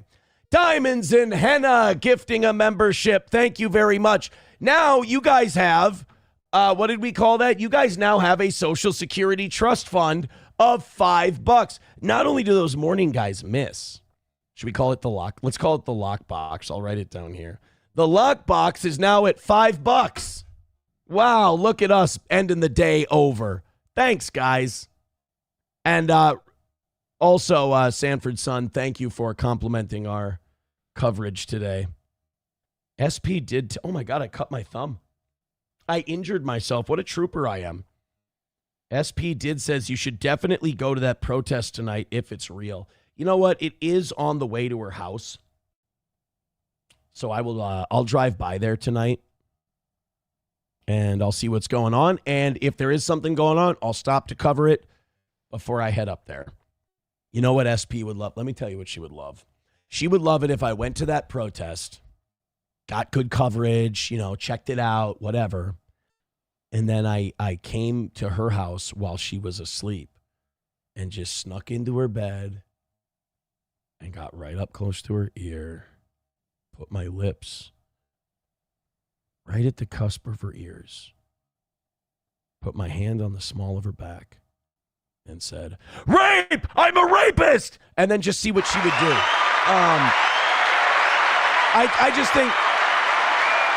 I think she would love it. I think she would really enjoy that. But that's just me. All right, guys, thank you very much for being here tonight. You got us to almost 500 at one point tonight. You guys, you know what? I'm just going to say it. I know you're not going to like it because it's going to be emotional. It's going to seem like we like each other. I love you guys. Thank you. I appreciate it. Los Federales says, stop lying, Aaron. You weren't at the protest. You just happened to pass by it on your way to Wendy's. It's not true. He's lying.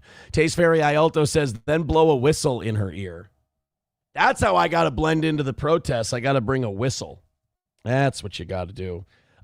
This person says, raid Sneeko. Fuck yeah, let's raid. Since we just shit on Sneeko, let's raid him. Is he live on Rumble right now? Let's find the biggest live streams. Oh, Tim Pool is the biggest live stream. Boy, do I fucking hate that guy. He sucks. Fuentes is live. We could raid Fuentes. Salty Cracker. Jimmy Dore. I love Jimmy Dore. Let's raid Jimmy Dore. He's not going to know that we raided him. It's not going to, register. I like to raid places where we're, on the radar, and they'll be like, oh, thank you, Toe. Appreciate that, Steel Toe. Support Steel Toe. Those guys rule. The Tipping Point with Scott McKay and John M. Lazoric has 739 people. Patriot Street Fighter. That might be a show we could raid. What do you think? They're saying don't raid Sneeko. He's a cunt. I thought he was a cunt, too. I thought we agreed that Sneeko's a cunt. Numero uno, Josh Denny fan says, please go full Kevin Brennan at the next ICE protest. Here, I'll make you guys a deal. You throw in super chats while I'm covering the protests, and when I'm interviewing people, I'll drop in little, Kevin Brennan references or anything like that. I'll do little fun things. I just don't want to hurt the coverage of what we're doing. But I think we can have a little fun. Shuli Madoff with $2 says, if ICE could, they would take Johnny away, too. Yeah, I hope Johnny's back tomorrow. That would be nice. Let's do... I'm raiding Jimmy Dore. I know it's nobody's going to care and nobody's going to notice. But I love Kurt Metzger and I love Jimmy Dore, so we're going to raid these guys. See, actors are stupid whores. Almost overwhelmingly. Guys, thank you very much. Let's go ahead and raid the Jimmy Dore show. Thank you very much for being here. I appreciate it. You're the absolute best, and we'll talk to you again tomorrow morning, 6 a.m. Central Time. Stick around. Watch my YouTube channel. We might